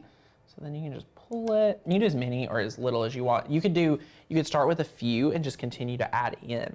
So there's no like real, I mean, this is a method to the madness. So Carol says, so you can cook it more than once. I mean, technically, what we're fixing to show you. You're gonna be shaking. Oh my gosh. Y'all are gonna love this. Like, I think who on the team, because I mean, I can't take credit for this, Lauren. Are you gonna take credit for this? Who had the idea? No, I'm not taking credit for this. This is a Courtney. Courtney is the master. Listen, y'all. Courtney is the mastermind between 95, 90. Yeah. I'd say no. I'm not even gonna say 95. I'm gonna say like 98 or 99% of our hacks. She's kind of crazy. She is the hack queen. Yeah, she's kind of crazy. We could not do this without Courtney. I know a lot of people have said we've not seen Courtney recently. Honey, she busy. She busy. She behind the scenes. She doesn't like being on camera, if we're being honest. No, but this is her place. I mean, that is her place to shine. Like, hacks are where Courtney shines. Thrives. The brightest. Yes. Absolutely. Okay, so I'm just gonna cut up some more. Now I'm thinking like which ones I want. I want some like odd sized ones. I want this little guy. I want two. Okay, I want both of these. Okay, I'm just cutting some of these out. Okay. So Stacey says, isn't that a waste of ink and paper for a few little pebbles? I mean, if you're only making one and you think you don't want to waste all that ink and you don't want to waste that paper. So we talked about this. Let me show you. Yeah. Let me show you. If you didn't do the taping we did, this is what your design would look like. It's like, and it doesn't look terrible. Doesn't look terrible, but you can kind of see. But you can see it. Right. You can tell it. We wanted it to be. But if you're making multiple and you're making these to sell, that extra sheet of pebbles is going to make this absolutely flawless. If, like I said, making multiples, you're going to be able to. I mean, it has no seam. I personally want to teach you all how to make the best projects, and times like this, you get to decide, is it worth it to you or not? You can leave it on the table and say, Tanner, it's not worth it for me. Or you can pick it up and be like, wow, this just took my project to the absolute next level. That is up to you, my friend. Okay. I'm going to now grab one more. I'm gonna grab this blue. I want a bigger blue one. I want an odd, I want this guy. This is why I like having the printed out. Like I can. So we have people asking if you're doing different designs. Could you, and you printed one design and you wanted to add, let's just, Tammy specifically asked, she said, if you're doing something like a truck with a Christmas tree in the bed, could you do the truck and then maybe add the tree or something afterwards? I would probably flatten it just before. Well, yeah. I don't know how it would do color on color because most sublimation designs do best like going straight to white. Layering that, I feel like you're gonna have an ink issue, so I try to prep all of those layers as much as possible prior. So okay. This is where the heat gun is going to come into play. We're going to level high. And remember when we said, when he pulled it out of the oven, he said, and I said, yes, this is where the colors, when you start seeing the colors through the paper, this is the important part that we know the sublimation is working. We're gonna do this for about 30 seconds per one. So that's what we found to do. So I'm just gonna hold it. It's on the it's on the paper. Now, Lauren, I'm curious if I should have taped it down more. Now I'm nervous. So I always say more tape is better than less tape. Yeah, that's true. Oh, you can see the color. I'm a little too close for comfort. It is gonna be hot, so don't try to touch this after, please. Should I do one or two and then peel it up just to show them? Yeah. And then we'll double check our work and make sure we're not taped down too much because this one right here. Put your glove on. Yeah, I need my glove on. Please. Thanks, Lauren. You're welcome. Thanks, Lauren. Okay, well now how am I go? I need my tweezers. Okay. Yeah, hold the cup with your glove. Use the tweezers to take it off. Yes. That's a silhouette weeding tool. Where are my tweezers? Are my tweezers here? Anyway, we'll use just anything to peel it up. I just want to peek. Oh my gosh! Look at that! Look at that! We just added this little blue guy. Did you see that? Sadie, did the camera see it? Oh my gosh! Beautiful! Beautiful! Okay, this one needs to be taped down more. Okay, now I'm fully committed. I just wanted to like test it. You guys know, like being live sometimes is like a little much for me. So this is this a Wagner heat gun? I love my Wagner. Wagner heat gun from probably Home Depot, Lowe's, somewhere. We're using it on high heat setting for about 30 seconds or until you see that ink come through the paper. Yeah. That way you know that it has transferred over. Yeah. And I will say, if you get too close, it could catch on fire. So this is like, be careful. I will say I'm within 10 feet of my fire extinguisher because we are in a corporate office and it has been serviced. Somebody said your tweezers are right next to the keyboard. No, maybe not. What? Okay. I don't know, maybe. I can't see from here. They're scissors. Oh, Rebecca also had a good suggestion. She said the extra stuff, the extra paper that you don't use, you could use on like a car coaster. Ooh, I love a car coaster. Yeah, I can make like 3 or 4 car coasters. You could make small things with it. It would be great. Yeah, you totally could. You totally could. Yay! I did get so excited. I get so excited. We're just crafting away here.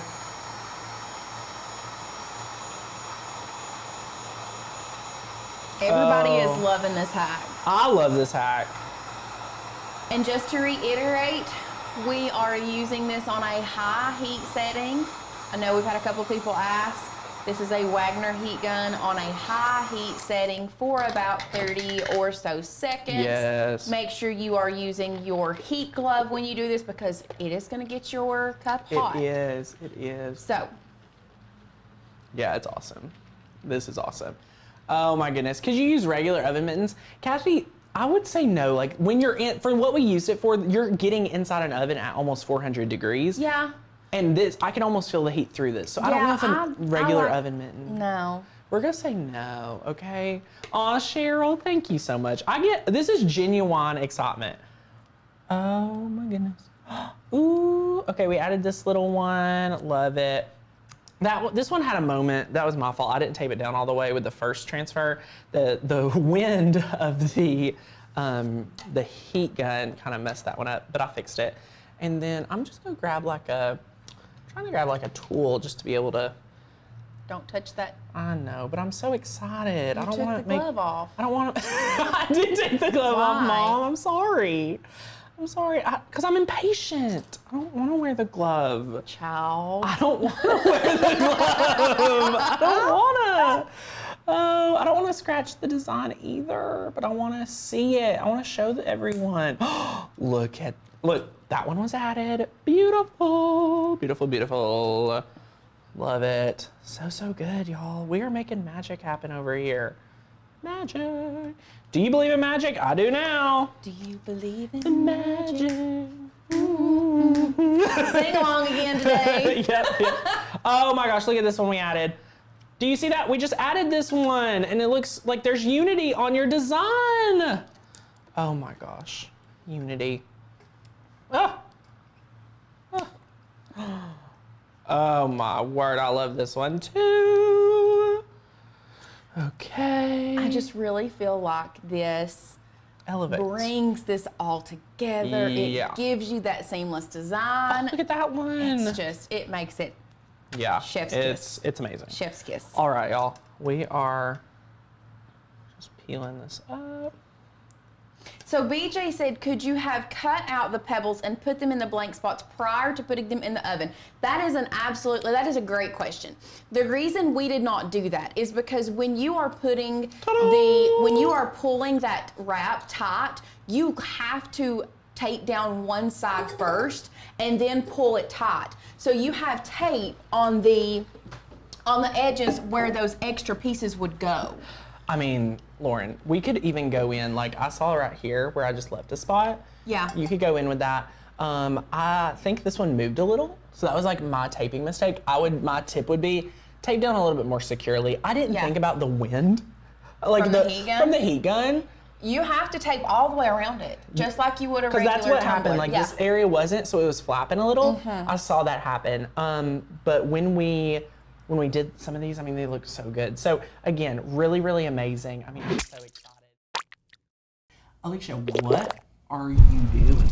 There's a lot of stuff on the table. Yeah, there's a lot. It looks like a lot, but what we're gonna be doing today is sublimating and then layering HTV on top of the sublimation. So I feel like before I did this, I was like, a little bit like it was a daunting thing. Like I was gonna have to do some type of special thing, and you just really don't. Like it's very simple. You guys are gonna be like, oh, so let's talk about reasons why they would, instances that they can start thinking about why. Obviously you have the today's project. Yeah. But why do you feel like this is something people want to be able to do?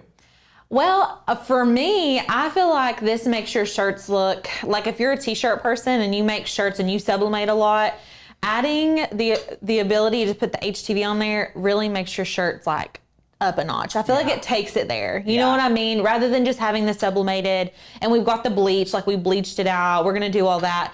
But I feel like the HTV, like if you want to add glitter. Ooh, I think glitter was a great opportunity. I do too. And like, or if you want to add like a fluorescent pop of something, like if you're doing summer shirts and you want it to be like very vivid. I know sometimes when you sublimate, especially on like the Heather shirts, it can be a little bit dull. I mean, it still looks good. Like, don't get me wrong. Sublimation stuff is amazing. It looks store-bought. But the HTV just really like gets it there. Yeah. I feel like it looks amazing on it. So Debbie is the first time. This project's a lot, so let's do it. Woohoo. Okay, I'm gonna go over here. Awesome. And I'm gonna show you guys, since I saw a couple of you were asking like, what is a Heather shirt? You can tell, I wish I brought I have a regular shirt on. You have a regular shirt on. This is a Heathered shirt. So like, I know y'all can know what I'm talking about when I show you this. Like, can you guys see? It's almost as if there's like white mixed in with it. Let me Google this. Why am I not? This is what I'm here to do. I know. Well, and like, you know, I researched the crap out of everything, but for some reason I haven't. Okay, this shirt is 65% polyester, 35% cotton. So you're going to want to buy anything that is above 50% polyester, generally. All right, my friends, Tanner Bell coming in with an update. All right, let's hear it. Heathered refers to a soft, muted color created by blending different colored fibers into one yarn. Your favorite comfy gray cotton tee that seems to have specks of white in it is the perfect example of what a heathered gray shirt is. Heather is typically used in coloring like t-shirts and sweaters and in home furnishings. So I think the shirt that you have right now is a perfect example too, like you were saying. It is. And you can tell, like, I just have a plain color shirt. This is a heathered shirt. And you can really tell on like gray. Yeah. Like when I think of a heathered, I think of the gray with the white mixed in. So there you go. Woohoo! The more you know.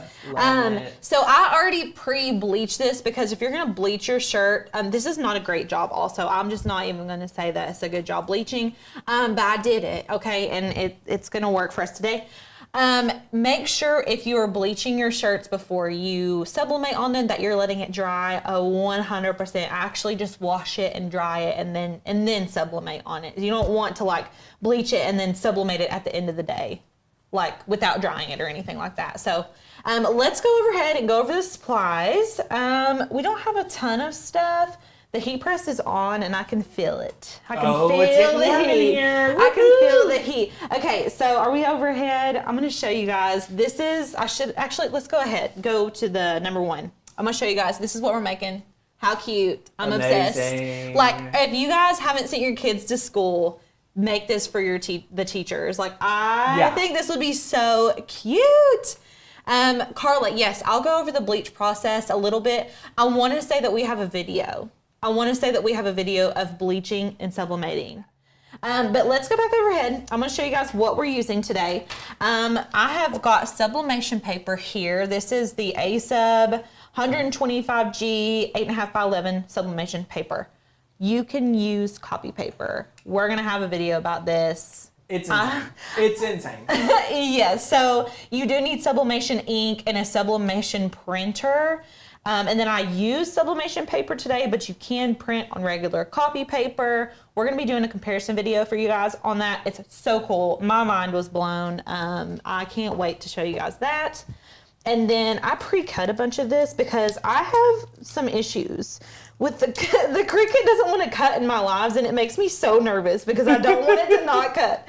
So I pre-cut some stuff, but I've got different colors of vinyl here. So we're going to be doing vinyl on the outlines of the learn on our shirt, and then we're going to be vinyling the pencil. So I've got some glitter vinyl. I have eraser pink.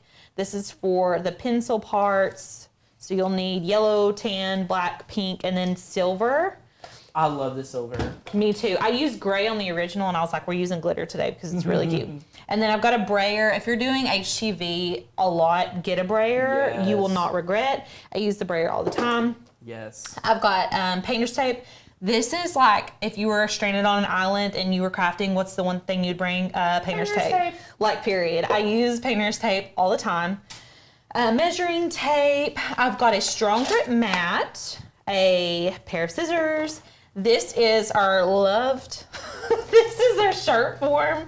You can tell we've bleached on it like a bunch. So this is what we put our shirt in to bleach it. And then that's it. Oh, wait. I got a heat press, and then I have a mini press. This is for the HTV, and then the big heat press is for sublimating. Now we have quite a awesome. So I went ahead and put the shirt form in. I did this just because I want to show you guys. I'm going to very quickly touch on how to bleach your shirt. We have lots of questions about that. So as detailed as you want to give them a rundown will be great. Okay, let's do that. So the shirt form, you can get these at Hobby Lobby. It was that cardboard piece. I just went ahead and inserted it into my shirt. That way, whenever you go to bleach, it's not going to be bleeding through the front of your shirt. So I'll go ahead and put the insert in. You can get like the spray bottles. I should have brought it in here. The spray bottles, like from the Dollar Tree, just the plastic, like a cleaning supply spray bottle. And I mix bleach and water in it. Do you do like 1-to-1? Yeah, I do. Perfect. Yeah, so I'll do like a 50-50 ratio or whatever. And then shake it up really well. And I will say this, learn your spray bottles, because all spray bottles are different. They sprout out different. Test it on like some old heathered t-shirts or like old anything, just to see how it's going to spray. I'm not really proud of this one, but I had already bleached it, and I was like, we're going to use this one for today. Because I got up on the collar and it just wasn't what I wanted. But I think it's going to work. It's going to do the job. And so what you'll do after you make your mixture is literally just spray where you want it, and then you're going to let it dry. I like to let mine sit out and dry, and then you can like wash it and dry it like normal, if that makes sense.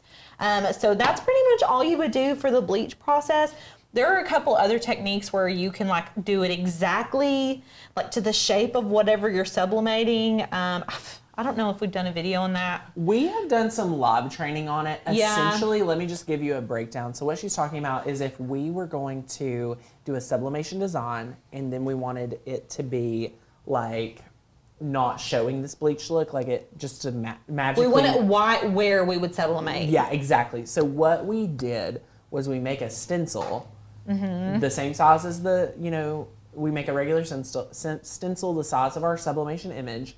We bleach it first. We use a paintbrush. I mean, it's very detail oriented, and then you sublimate it, which is personally, it's a little tricky. It is. To line up your sublimation image right where it's supposed to be. Like perfectly. So it makes me nervous. That's why we don't do it a ton. Yeah. And I find personally that it's hard for our students to get that exact look.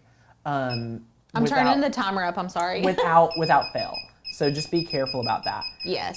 Wendy, we have done both. We sometimes use hydrogen peroxide. Sometimes we naturally will let it bleach and then like just stop it naturally, or let it wash out. Yeah. There's both. And there's different ways. Yeah, there are. There's pros and cons. We're actually doing like a bleach tie-dye situation. I practiced with that a little bit, and I was like, I should have had peroxide on hand, because it like bleached it out. And so here, do a little bit goes a long way. And then like if it's not enough for you, go back in and spray it a little bit more. You don't have to just like go ham, like don't spray it like crazy. Just do a little bit. And if you need more, you can always do more. So don't get crazy. But okay, so we bleached our shirt. That's it. We dried it. She's ready to be sublimated. So let's go into Design Space. And Courtney let us know that this file is available, will be available on our website here shortly. I think she's like working on getting it up now. So you guys will be able to snag this file off of our website if you're members. And let's go ahead and open this up. So where did it go? I had it pulled up here. Okay, here we go. So I'm gonna unflatten all this. So this is the file that you're gonna see whenever you go to download it. This is what it's gonna look like.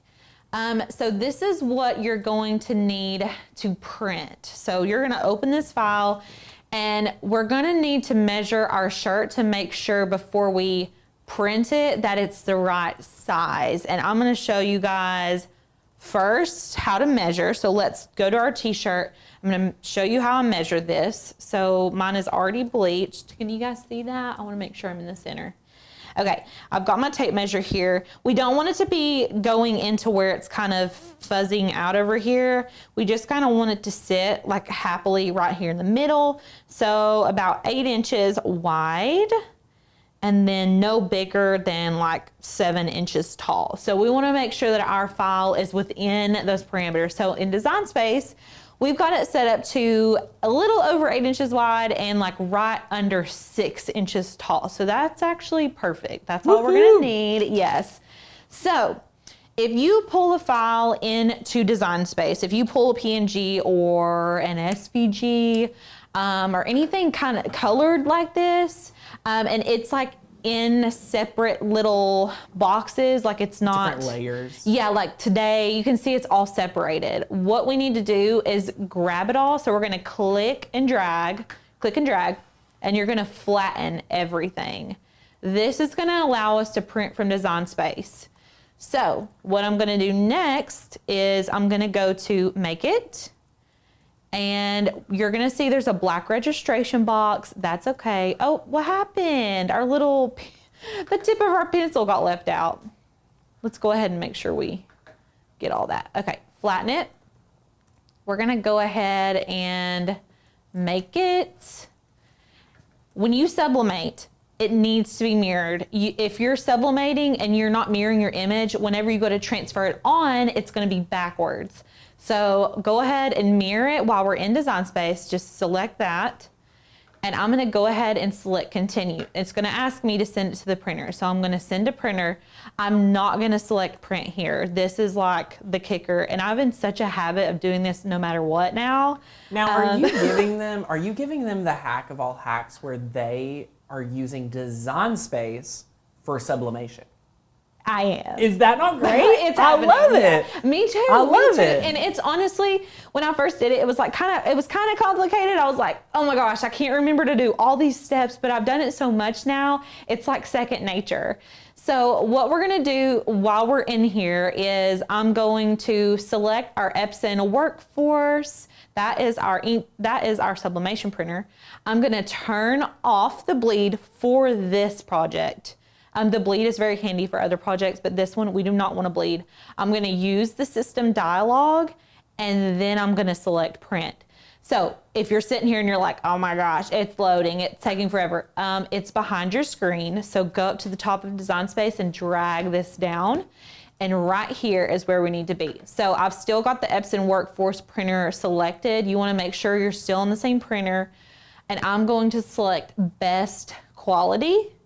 And then I'm gonna go ahead and print it. Woohoo! And that's it. Now, I just want to interject here. Yeah. When you are taking Maker's Gonna Sublimate, we teach how to pick what machine, like what printer. We teach you all your supplies, and I even go in to teaching you 3 of the best ways to sublimate. Meaning, do you want to sublimate through Design Space? That's amazing for a certain size. Right. Then, when you need to do bigger, where do you go? I teach you Canva. Which is amazing. Which is amazing. Yeah. And then we don't stop there. We go to Inkscape, which is incredible. And I teach you kind of the beginner guide to Inkscape. So yes, you're paying for a sublimation course, but you're learning a lot of design skills and software that will supplement and help you sublimate. It will supplement your sublimating, which is really impressive. And those are just things that are longer and they take more time that we can't do on the channel all the time. So it's kind of like where we focus in on. So you can take the program. It's $70 off today, but you're going to learn a lot more. And I also teach the Sawgrass printer. I mean, and they have their own software, which has pros and cons. So anyway. And I feel like whenever we do a project like this, everyone, when it comes to sublimation, there's a lot of prep work. So like, you think, oh, I want to do that. And it's an easy craft. Like, we're almost done already. But there was a lot of preparation. So, like, in terms of the equipment that you need, the investment that you need to make. It's an investment in yourself, an investment in knowledge, which I feel like is priceless. Yes. You're going to learn these things, and once you learn how to do it, you're going to be able to do it so fast. Okay, so we have printed our sheet out, and so this is what it looks like. So it's backwards. We've got a registration box around it. If you're designing for sublimation in Design Space, you're going to have a black registration box. Yep. It's just going to happen. So what we're going to do is just simply cut this around. Another little tip that I like is to not cut in a perfect line when you're sublimating. Sometimes if you are sublimating onto like neoprene fabric or anything like that, and you have a perfectly straight line, it will sublimate into the neoprene. Yeah. And it like leaves a line. You can either tear this, like I could literally sit here and just like tear this, which also helps, or you can cut it kind of in a wavy line. So whatever your heart desires. We love it. But we just don't want that black registration mark on there. Otherwise, it's going to sublimate onto our shirts too. So we can't have that. No, not cute. Not for this one. We don't want it for this one. So I'm just cutting this all the way out. And then what I'm going to do is lay this face down on my shirt. So we've got it face down. Make sure you are centered. If you guys see like some text up here, it's because I tried to sublimate this while before the bleach was completely dry. So learn from me. And we recommend washing our shirt after bleaching before Yes. sublimation. Now I will tell Yes. you, after I sublimate a shirt, I will wear that shirt. If it's washed and ready to go, there's nothing really keeping me from needing to wash it again. It's locked in, It's locked locked and loaded. in. The heat, it turns into the gas. It's that fiber. Yeah. It's in there and you're ready to go. So Yeah. we love it.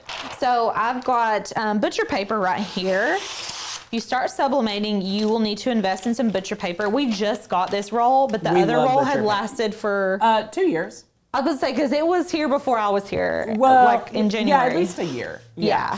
A year and a half. It's incredible. Butcher's paper, if you all want to see something funny, and I don't know, I feel like we have a great group here that will appreciate this.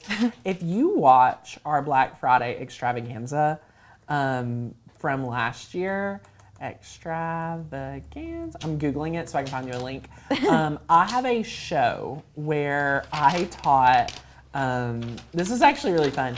I did as many sublimation projects as I could make in an hour. Oh my gosh. And if you want to see how much butcher's paper you need to sublimate, it's a lot. But is a lot. It's affordable, and Yeah. you can't reuse it. And I explain why in the hour Yeah. class. But I'll link that for you all to watch if you haven't got to watch it. Also, Black Friday at Makers Gonna Learn is the biggest holiday of the year. We craft for a whole day. We're already in talks about the show. Yeah. For this year. We're really excited. really I'm excited because I wasn't here last year. Woohoo! Okay, I'm gonna move this over to the heat press.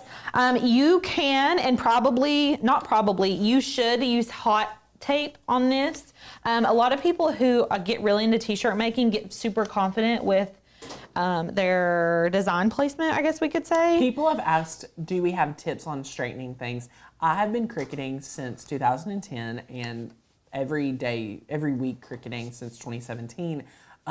We don't have anything besides, my favorite thing is I always want to make sure that my design is about 2 to 3 inches down, and how I position that is my finger. Yes, Literally you the can do 3 finger. fingers down from the collar.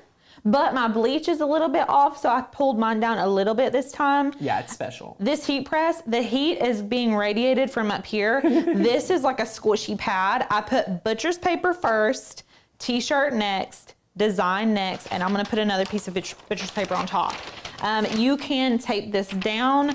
This heat press is extremely powerful. So It's amazing. It's going to press it. It's not going to escape. Okay, so I've got it on 375. We're going to do this for 50 seconds. Okay, ready? Go for it. Okay. Does anyone here have a pet bird in the house? Wondering if sublimation off gases anything that could be toxic. So Tammy, we recommend sublimating in a well-ventilated area. Yes. If you're concerned, I would make sure A, well-ventilated. Number 2, don't let the bird in the space. It's also a very hot environment. It gets warm. We're in a studio. We have an exit door. We have a fire extinguisher. We got all the things here. It's big. It's big. So that helps us personally do it. And then we had a question also, can I sublimate with a Cricut Easy Press? And of course, my friend, the only caveat is you can only sublimate smaller than the size of your press. Yes. Why do we have this big industrial StarCraft heat press that I think the retail value is $350? A little bit more than that. Is it $399? Like 400. 400. So it's flat 400. Yeah. So for $400, why do we have this? It's amazing, first of all. Number two, it allows us to sublimate anywhere from 15 by 15. It's a very large, that is the heat size, right? The heat plate's 15 by 15? This one is, yeah. So you get a lot. So we can sublimate, if you guys have watched, we have done a lot of the blankets. This allows us to make blankets at ease. So I love this. Ooh, I'm a very minimal crafter. I say that, but like we buy a lot because we do a lot. Yeah, we do a lot. We try to not buy anything we don't need. Right. So when I say, hey, I'm investing $400 into this heat press, that shows how much I stand behind it. Like, I do not have a Cricut auto press. I will tell you, I don't know if I can mention this. Have you seen the new heat press company that has the the one, you know, the one I think that you wanted to talk about? Oh, yeah. So they've reached out, Alicia. Oh, mm-hmm. They have not more than just one product coming out. Okay. And they want us to review it. So you heard it here first. We should have those products very, very soon. Oh, good. They're coming. Let me email them and finalize what we're doing. Okay. I'll have more to share soon. While you talk about that, I want to talk about why my shirt looks brown, because I am not going to lie to you guys. I have only done a sublimated bleach shirt, not a lot. I've not done it a lot. I try to do whatever craft I'm teaching you guys like a bunch of times, and y'all know, if you're in the studio with me, you know that's how I am.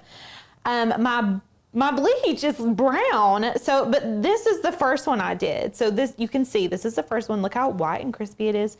This is the one I did today. So is that because I've left too much heat on it, you think? I think we didn't. So sometimes when I find the bleach is burnt, we didn't wash it. Okay. In between, or we didn't use the peroxide, right?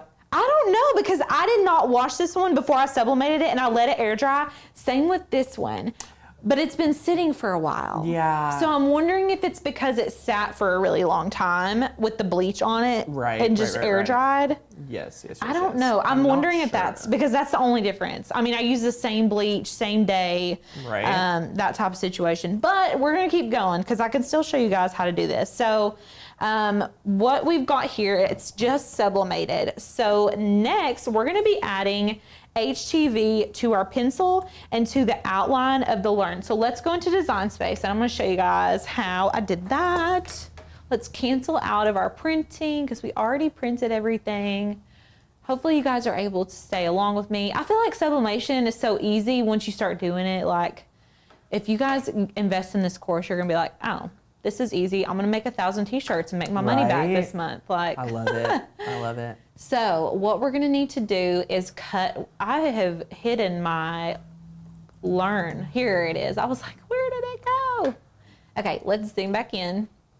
We're going to be cutting out the learn in a glitter vinyl, and then we're going to be cutting out all the individual pieces of this pencil. So this will be a file by itself, the pencil and then the outline. I'm going to unflatten this, and you can see that all these individual pieces are individual, and they're going to cut on different mats because they're all different colors. So we could technically hide all of this stuff because we don't need it. We're just going to be cutting all of this. So I'm going to go to Make It. Oops. Before we do that, we need to change this from a print then cut to a basic cut. Just make sure all of this is on basic cut. And then we're going to go to Make It. And so you can see we've got like the gray, we have the black, the beige, yellow, the pink, etc. And then you're just going to cut all of these on 12 by 12, mirror all of your images. All of these need to be mirrored as you're cutting them, especially the learn and especially this middle pencil region. If you don't mirror it, it's not going to work correctly. Because we just had a friend chime in and say, sorry to cut you off. No, you're fine. That sometimes it depends on the water to bleach ratio. Okay. And also, we're just reiterating, hey, you know, the peroxide is a great hack, which we use. Yeah, we do. Well. Okay, so, and I don't want y'all to think I don't know. I have not got to experiment with sublimation a lot, but I'm an experimenter type crafter. I want to try every single way. So like, I feel silly that I didn't know this peroxide hack, so I'm gonna try it. Well, I also feel silly that I'm co-hosting and like sharing things I probably shouldn't share over here. So we're just doing all sorts of things today. Out here living life. I'm gonna do it in like a small section. Oh, it also depends on how evenly you spray it. Okay, so you guys, I just need to practice some more, but I'm learning. Okay, I don't want to spray the whole thing because we're going to be applying HTV and I don't want it to be wet. Yes, but you'll be able to get the heat. It'll be great. Okay, so I just sprayed that top left corner. Here, I'm going to hold this up a little bit. I'm nervous. Now, so you're not even going to press it. She said just to hold it under the heat. Should I press it? Okay, let's press it. I don't know. I would press it. I don't know. Oh my gosh, I'm so nervous. Okay, let me just rip off a little piece of this butcher paper to put over it. Okay, we're just gonna press this corner. We might just, how long? I don't know, like 10 seconds. Okay. 3, 2, 1, perfect. Da-da, da-da. Shut the front door. Okay, look, you guys. You can see. Look at this. We're having breakthroughs. Breakthroughs, baby. Love it. Can y'all tell how much lighter? Let's go overhead and you can Woohoo! see. Yay! So thank you guys for teaching me something today. Guys, I wish I could be in the craft room hanging out with Alicia all the time because I feel like there's things that like, Alicia's only been on the team since January and she comes from a woodworking background and you know, her skill is so good. But apparently now you're just learning all the hacks. Well, so and you know, y'all, I never even touched a Cricut before January. So there's that also. You know, Tanner took a bet on me, so. Oh, you're amazing. The heat press we have is a 15 by 15. Yes, and it's amazing. I mean, it's an investment, but like that heat press is like the mother of all heat presses. Now, Carrie is here today saying, Tanner, what's the difference between Teflon and butcher's paper? And the difference is, Carrie, very important. Teflon is for heat transfer vinyl. When you are sublimating that Teflon sheet, don't touch it. You are using butcher's paper, and here's why. The butcher's paper is go pull out, okay? It's go pull out any of the moisture in your fabric, and that's the power of the butcher's paper. If you go ahead and sublimate, and you get that material on that ink onto the Teflon sheet, that's going to transfer on to your next project. We do not reuse butcher's paper. Right. So it's very important. So yay, love it. Okay, guys, so everything has been cut on the Cricut. Make sure you're mirroring everything. Oh, I was starting to tell you all. Okay, so whenever you're using heat transfer vinyl, if you're new here and you're new to using HTV, you want to make sure that you're mirroring before you cut and you're putting your vinyl on shiny side down. So whenever you get HTV, this is just a piece of the yellow, and you can see how super shiny this is. And then you can see how less shiny this is. So it's a little bit shiny, but it's not nearly as like glossy as this side. So you want to put the glossy side down and just make sure before you cut that it's glossy side down and it's mirrored in design space. That is very importante. And that's it. Okay. Now, if you're cutting glitter, there's a glitter iron-on setting. Yes. You're going to want to cut glitter shiny side down as well. And I do more pressure on glitter because the glitter is it's inconsistently deep. So like it's not going to be the same depth all the way through like a normal HTV would be because there's glitter all over it. So those are your cut settings. We already went ahead and cut everything out. And I've got my learn. Now on the first shirt I did black, but this one I was like, you can see the silver so much better. And I'm gonna be cutting these letters apart and like making them a little bit wonky, just to like add a little touch. So we'll do those last, but I'm gonna go ahead and start on my pencil and I'm just gonna work my way from this side all the way across. So I've got everything cut right here. Just gonna lay it out. Oh, my mini press turned off. So Jackie asked if sublimation ink can bleed through. It actually can, depending on your material. So I put butcher's paper in between the shirt if I'm worried about it. But certain brands, you'll learn like what you can like skimp on, if you will. Yeah. And I don't believe StarCraft has a 16 by 24 heat press. I've never seen a 24-inch heat press. That's amazing. I have not ever seen that. So that's crazy.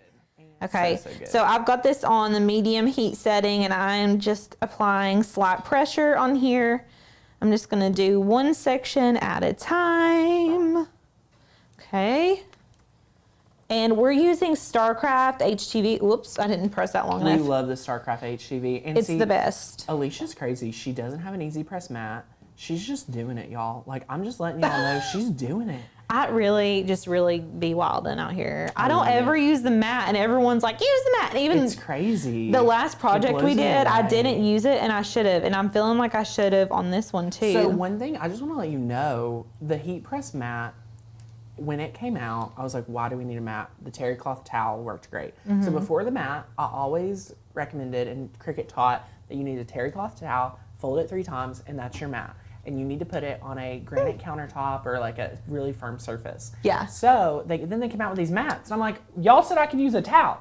What's happening? I don't need a mat. I got a towel. Why do I need to buy a mat?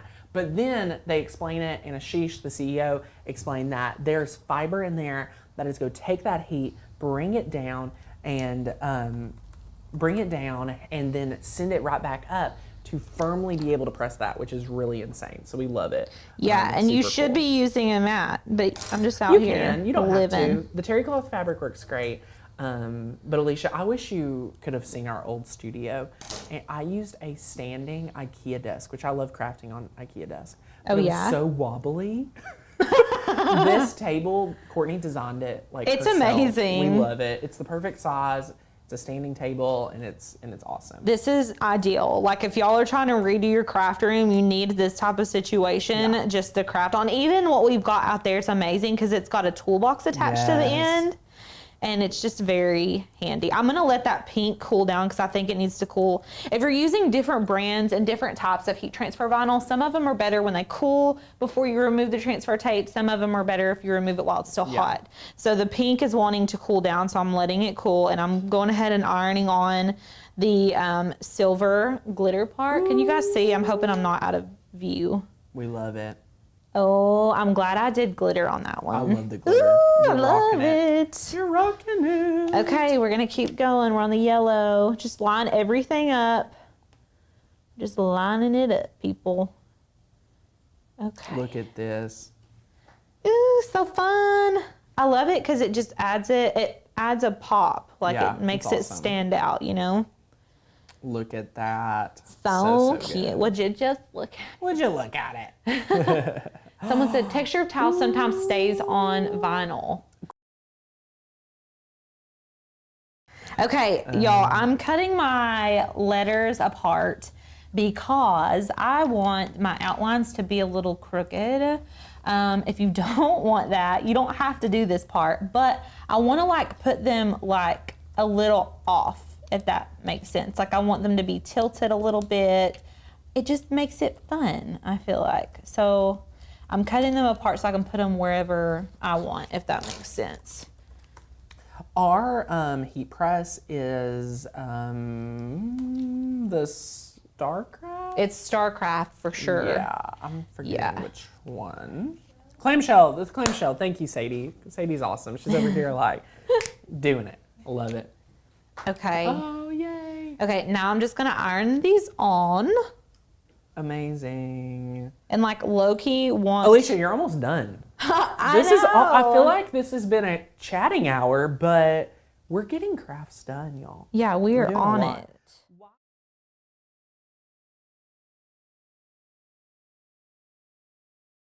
I'm like really proud of me picking that silver glitter because... The glitter and the pattern? Yes. Okay, so this is the old one. I did black glitter around the words, and you can't hardly see it compared to the silver glitter. So like that just really takes it there, you guys. So good. We love, love, love it here. That's amazing. And I'm gonna also finish peroxiding that shirt after the live is over because it looks so good. Awesome. Yeah. So that's it. I hope you guys love this. Love it. Oh my gosh. Are you gonna bring it over here so I can see it? Yeah, I can. Let's look at it. Oh my goodness. Yeah. Guys. Who are you going to give this to? I don't know. A teacher that wears a medium. A teacher that wears a medium that likes the color pink.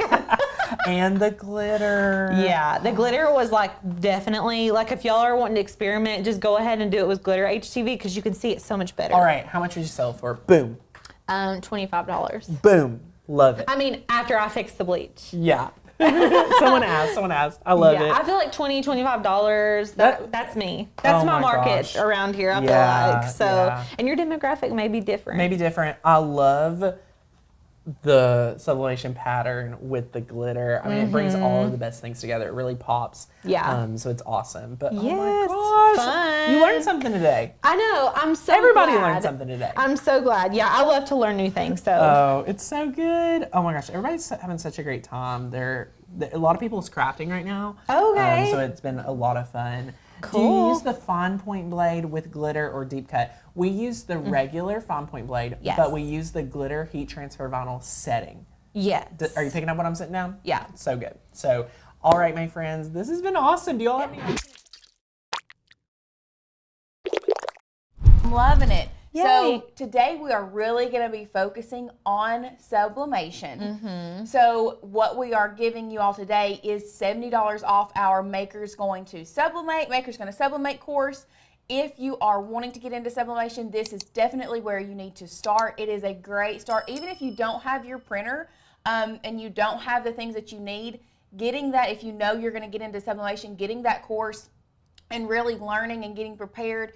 Tanner is actually going to be in the process starting next week, refilming some stuff to update our sublimation course. We talked about files on the live yesterday, them adding files, because we weren't adding anymore. And so Tanner said that they were thinking about adding files? Well, they've been thinking about it. Oh, wow. Yeah, so that's kind of a big deal. That's a huge deal because Tanner was very adamant when this came out that they were not going to be adding files, which the good thing about it is you can still take the Maker's Gonna Learn cut files and any PNG that we offer, have, any print and cut is going to be sublimation ready. Yeah. But really and truly, you can take something of an SVG and flatten it in Cricut Design Space and turn it into, or really any software. Yeah. As long as it's a flattened image and or a PNG, and you can print it, you're going to be able to sublimate with those files. So, and I think that the sublimation course goes over that, like what type of files you use and etc. Because those are things where I think a lot of people get held up. They're just like, do I use an SVG? Do I use a PNG? And they each mean different things. And so the sublimation course kind of lays it all out for you. It's like, okay, this is what you need to know for this. This is what, and it gives you a good solid foundation, especially if it's something you've invested in. Like, you don't want to just go in and buy all this stuff and then start doing it and you're like, where do I even start? Because it can be overwhelming. It's very there's much a lot. so overwhelming. Yeah. We did have a friend ask us, is this course already included in the Maker's Gonna Learn membership? Unfortunately, this one is a separate course from the membership, and the reason is because we spent so much money going into creating this course. When I tell you, I was here when they put this course together, when they built this course. The amount of blanks that we went through is you are going to save yourself so much money strictly in the blanks that you're going to waste. Because when I say there was one day that I think we went through 15 coffee cups trying to get this right, that's no joke. 15 messed up coffee cups that we ended up just having to throw away. I did 6 tumblers the first day that I sublimated because I didn't take the sublimation course. I was just here playing around, and it was my first tumbler experience, and I did 6, and it still wasn't perfect. And I was trying to learn on my own because I'm just stubborn like that. But I really, really think that the course is very helpful. Oh, we have it. Because I'm going to go ahead and I'm going to show you guys like all the supplies you need, and then we'll hop into Design Space. So if you didn't see the thumbnail, this is what we're going to be making. These are socks. Are these not the cutest things ever? Can y'all see these well? I mean, I am obsessed. This is Penny. This is Courtney and Tanner's little pepperoni. And I designed all of this in Design Space. You can do it in Canva as well. And then these were the first ones I ever did. I just kept one because I was like, I need to show the first one that I did. And you can see like I have a little seam here, but this is my baby. I made these for my husband for Father's Day, and they say, I love you, Dada. I'm like obsessed with those. I think they're so cute. So anyways, you're going to need a pair of polyester socks. That's like the first ingredient in this project. So These are Dollar Tree socks. The brand is Juncture, and they just sell them individually. But the first ones I did were Walmart socks, and they were these long tube socks you can find in the men's section.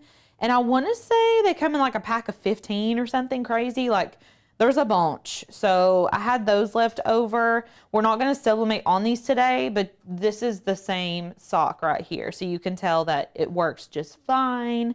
You just want to make sure that they're polyester. Like, whatever socks you're buying, they need to be like 50, 60+% polyester. I would say 60+ for sure. Yeah, 60+ is going to get you a really pretty, like, vibrant color. These are just Fruit of the Loom. These are more Walmart socks. I don't honestly know where these came from. Did you put these in here? Maybe Courtney did. She must have, because I did not. They were with all the stuff, and so I was like, I can feel that they're polyester. Like, you know how polyester socks feel? Oh, yeah. So anyways, I'm going to be sublimating on the Dollar Tree ones. And then also, we bought this off of Amazon. This looks weird, but it is a sock. What do I want to call it? Form. A sock form. Yes. So this is actually to put your sock on, like you would slide the sock on here. I'm going to show you all what I did the first time that I made these. I did not have that, and I didn't want to wait for it to come in from Amazon, so I just cut it out of a poster board. I don't know if that's allowed, but we're doing it. I mean, it did work. It did work. And I actually used foam board the first time, and it kind of like melted to my sock. So I used poster board, and it was like chef's kiss. It worked so perfectly. So you don't actually have to buy this. Like, so far, all we're buying is $1 pair of socks, right? And if you've already got your sublimation stuff, like, you're gravy. Like, you're going to have almost everything you need. Yeah. I've got a lint roller. This is just good to have on hand if you are a sublimation gal or guy. And then I've got heat gloves, a pair of scissors, butcher paper as always, heat tape, and then I've got my poster board right here. And that's it. Oh, and our heat press, obviously, this big old thing. Big old honking beauty. And honestly, like, I know that we don't recommend a easy press for this, but if you have sublimation stuff and you don't have a heat press yet, which usually if you're going to sublimate, you get one. These are not too big to do in an easy press. No, those would work great. If you were going to do any, I would do the shorter ones, like from Dollar Tree. Yeah, like the ankle socks. And you could do it with the easy press. Yeah. So anyways, let's go ahead and get into Design Space, and I'm going to show you all how I lay my design out. You can do this in Canva or in, Canva or Design Space. And I'm using a few different elements from Maker's Gonna Learn. So what I've got here is 2 different files. Oh, I flattened them. I was testing our printing earlier. So these are the 2 files I'm going to be using today, and they should be linked below. And then I'm going to pull in an actual photo of Penny, which is the little pepperoni that was on the socks. I'm going to pull her in. Let's see. Let's browse. Recents. I like to grab all of, where did it go? I like to grab all my images first before I actually start my design process. So someone asked us, while you're looking for that, someone asked us if they could do infusible ink with this. So this is, sublimation is the same thing as the Cricut infusible ink. The only thing is, with the infusible ink, you're not going to be able to print out a specific picture. Yeah. With the infusible ink, what you're going to have to do is take the already pre-cut or the pre-made sheets of infusible ink. Now, if you just wanted to use cut files with that, you could cut out the cut files and place them different places on the sock, right, and still infuse them into your polyester or polyblend socks. Yeah. That is possible. It does not have to be full sublimation if you don't have the stuff for sublimation. Right. You can just piece it on there. I'm doing this in Design Space. I can show you all quickly how to do it in Canva, just how to set it up if you all want me to. If you guys do, just leave a comment and say, I want to see Canva, I want to see Canva, because I see a couple of people saying, I wish you all did more Canva tutorials. I want to see it in Canva. And it's just as easy. Yeah. But okay, we're gonna start in Design Space. So I uploaded the image, and then right now it's gonna have me select the image type. We almost always select complex. I've never really used the other settings for any other reason. Yeah. And then I'm going to remove the background. Now this is a big image, so it may take just a second. This is gonna remove most of the background behind Penny. But what I'll do afterwards is manually go in and erase the body. So you can see here, this is just with the background removed, which is an amazing feature on Design Space. But what I'm gonna do Everybody's saying Canva. So just a little quick heads up, we've done Canva tutorials before. We've done quite a few Canva tutorials. Yeah. You may have to go back and watch them through a live. There's also a Canva tutorial in our Sublimation course. If that's something that you're interested in, you can grab that Sublimation course today for $70 off. But it's so easy in Canva. Honest to goodness, I sometimes feel like Canva is easier than Design Space. It can be, especially for Sublimation. It can be much easier. But I know that you all have Design Space, okay? Not everybody has full access to the background remover tool. In Canva, you have to have the like Pro Canva. You also have to have access to do it here in Cricut too. You do, but I know that everyone has a Cricut probably that's here. So we'll do Canva though. We'll just keep on trucking. But what I've done right here is I selected the erase tool and I just bumped it up to a little bit bigger. And what I'm gonna do is kind of go along this edge. And now listen, this is really far away from me right now. So I'm trying to get as much as I can. You can also use the select tool to select entire portions that you want to erase. But this is like very fine detail. So I'm just going to use, see, you can, yeah, you can see what's happening there. I'm just going to keep using this manual erase. We're just going to get all of this off of here. So, okay. Penny's little floating head is there. I'm going to press apply and continue. And then I'm going to need the print and cut image. If I select cut image, we're just getting the outline of Penny's head. I want to see her gorgeous little face, and I'm going to upload this. And then what I'm going to do is pull in the other elements that I want on my sock design. I just have 3 other files, and I bet y'all are thinking, you didn't use those on your socks. Well, I'm going to break these files apart and use parts of them, which I do a lot. I like to pull in the SVG and then use the portion of the file that I need. So I'm going to add to Canvas, add all 3 of those things to Canvas. Affinity. Yeah, so I haven't used that. I've seen a couple people that have been using Affinity. That's not something that I'm familiar with, but I feel like a lot of people have started using it, and it might be something that we need to start looking into. Yeah. The possibility of it. Okay. Yeah, I'll have to look into that. Okay, so I've got all 3 elements. What I'm going to do next is measure my socks. Okay, so what you'll do... Oh, looky here. They're laying everywhere, honestly. Thank you. Okay, so what I did, okay, and listen, I don't know if there's a right or wrong way to do any of this. This is just what I made up, okay? So I'm going to just line those up, and I'm going to measure. This is just so we know like how big we need to print it and how big we need our design to be. So I'm going to measure it. So it needs to be at least 7 by, and I'm going from the top of the sock to the toe of the sock by 11. So we'll probably print this on an 8.5 by 11 sheet of paper just because that's the format of our printer. And so what I'm going to do in Design Space is make a shape. I'm just going to make my shape 8.5 by 11, which is going to be the size of the paper that it's printing on. Let's see, 8.5 by 11. Uh-oh. 8.5 by 11. Here we go. Okay, and then if you didn't know, Design Space now has the operation to turn your like shapes into guides rather than cutting the shape out. It's just a guideline for you, and it'll be in red. So what I'm gonna do is start pulling all of these elements into my design. So I'm gonna go ahead and shrink Penny's face down. I'm going to shrink it down just a little bit more. And I'm going to go ahead and break apart these elements because I don't need all of it. So I'm going to start with this You, Me, and the Dogs. I'll ungroup everything. And you can already see the text just kind of falls off. All I needed was this bone. And then for the little paw print, I'm going to contour this out. I'm going to hide all contours. And then I'm just going to select these little bean toes. Do y'all call them bean toes? Bean toes. I know me and Sadie both call them bean toes, but we're cat people, so maybe they only say that about cats. I don't know. I mean, I have a cat. But Do you call it bean toes? No.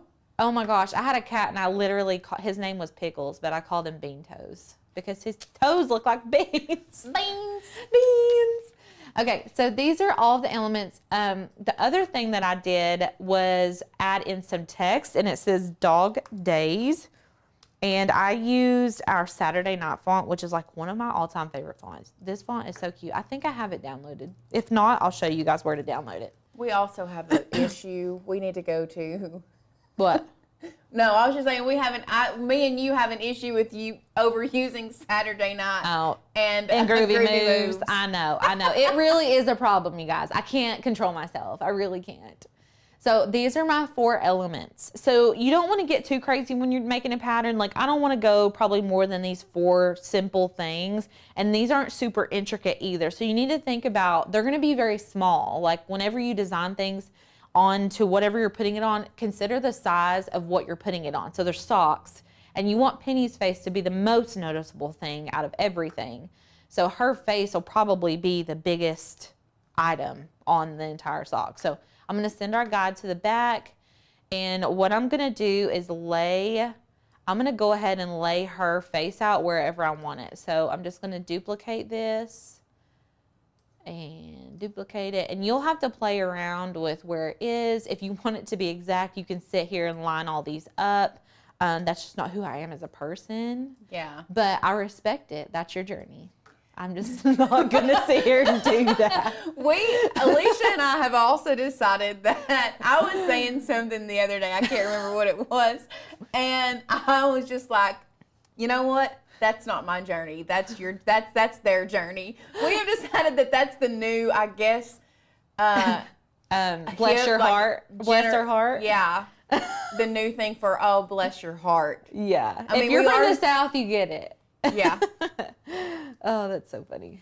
Also, we had a lot of people saying that they love Groovy Moves and their different fonts. If you are a Maker's Gonna Learn member, I want you to drop your favorite font in the comments. Let's see those favorite fonts that you all have. I'll tell y'all, my top 3. Well, oh gosh, I got a lot of favorites. My top 3 though are probably Groovy Moves, Saturday Night, and oh shoot, it just let me. Oh, Vintage Jeans. Yeah. I love Vintage Jeans. I use that font for everything. Okay, so, whoa, did you guys just see what happened? Why did it do that? Okay, I'm just playing around with my placement. I'm moving things around. You can tilt them and duplicate them and add them wherever you want. If you wanted to, you could just do the faces. If you feel like this is just, whoa, there's too many elements, I don't want all that, that's totally fine too. I just like a little zhuzh, you know? Annie Carroll is another good one too. Oh man, see, I got too many favorites. Because I love Annie Carroll. I'm going to turn all these just so they're like all facing different directions. And you can do whatever color scheme too. Maybe we'll do a different color scheme this time. I'm going to add another Doggy Days in here somewhere. Maybe here. Yeah. And I'm going to shrink it just a smidge. Okay, are y'all with me still? We're just designing now. We haven't done any sublimation yet. But the sublimation part is cake. Yeah. It doesn't take long. Now, I didn't move Penny's head. I kept her face forward, so I'm going to keep that the same one here as well. Let's see. I mean, I feel like, bless you. Bless. Okay, let's go ahead and change our colors. So all my Doggy Days, I'm going to make them the same color. Let's just do purple. I pick purple and orange every time. It's who I am. I can't help it. Okay, bones. Let's make those. A light. Let's make them like a yellow. Oh, I don't want to do that. Maybe let's do like a golden yellow, like a peachy. Perfect. Okay. And then our paw prints, we'll make those all the same color. If y'all do these, I really want to see what you come up with. I just love to see what people design. I'm like a design person. I like to see what you come up with and what you think looks good together and all that. So I'll make that a little bit darker. And then I'm also going to put a background on this. So I'm just pulling in a square. And I'm going to unlock it and make it 8.5 by 11. I guess I could have technically just changed the square that was set as a guide. I could have just changed that, but that's fine. Okay, I'm just like playing around with my placement here, y'all, because I want all these holes to be filled in. I feel like that looks good. What do y'all think? Do you feel like I need more? Less? I feel like there's a couple penny faces that could be separated. Separated? The one in the middle, right there, just pull it up. Just, yeah, that's it. That's all I needed. And actually the one down to the left. Nope, nope, up, right, nope, down, right there. That one? Pull her down, right there. There Good. you go. Okay. Okay. Perfect. Perfect. So what we're going to do next is flatten everything. So if you were printing anything, you need to flatten it. If you're printing from Design Space, you need to flatten it. And you need to mirror it. So, oh. What happened to that? I think the guide. Did the guide flatten too? I think it did. Okay. Because I ain't never done that one. Okay, let's flatten that. Oh, beautiful. Okay.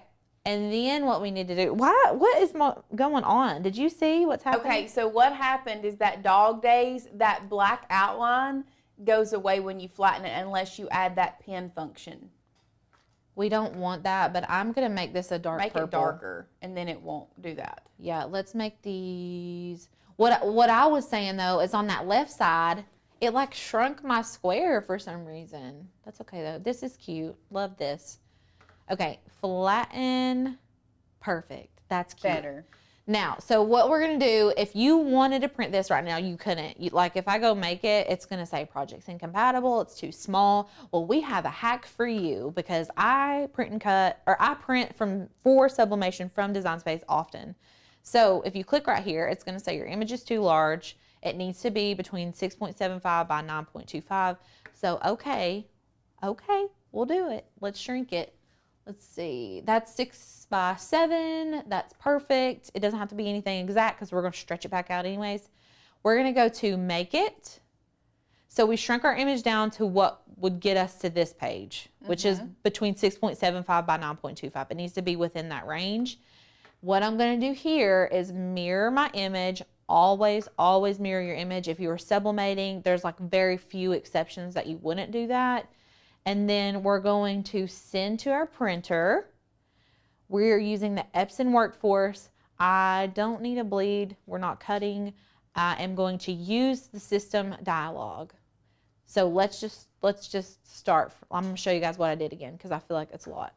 Okay, so it's going to come in unmirrored. You're going to be looking at it like this. We're going to mirror our image.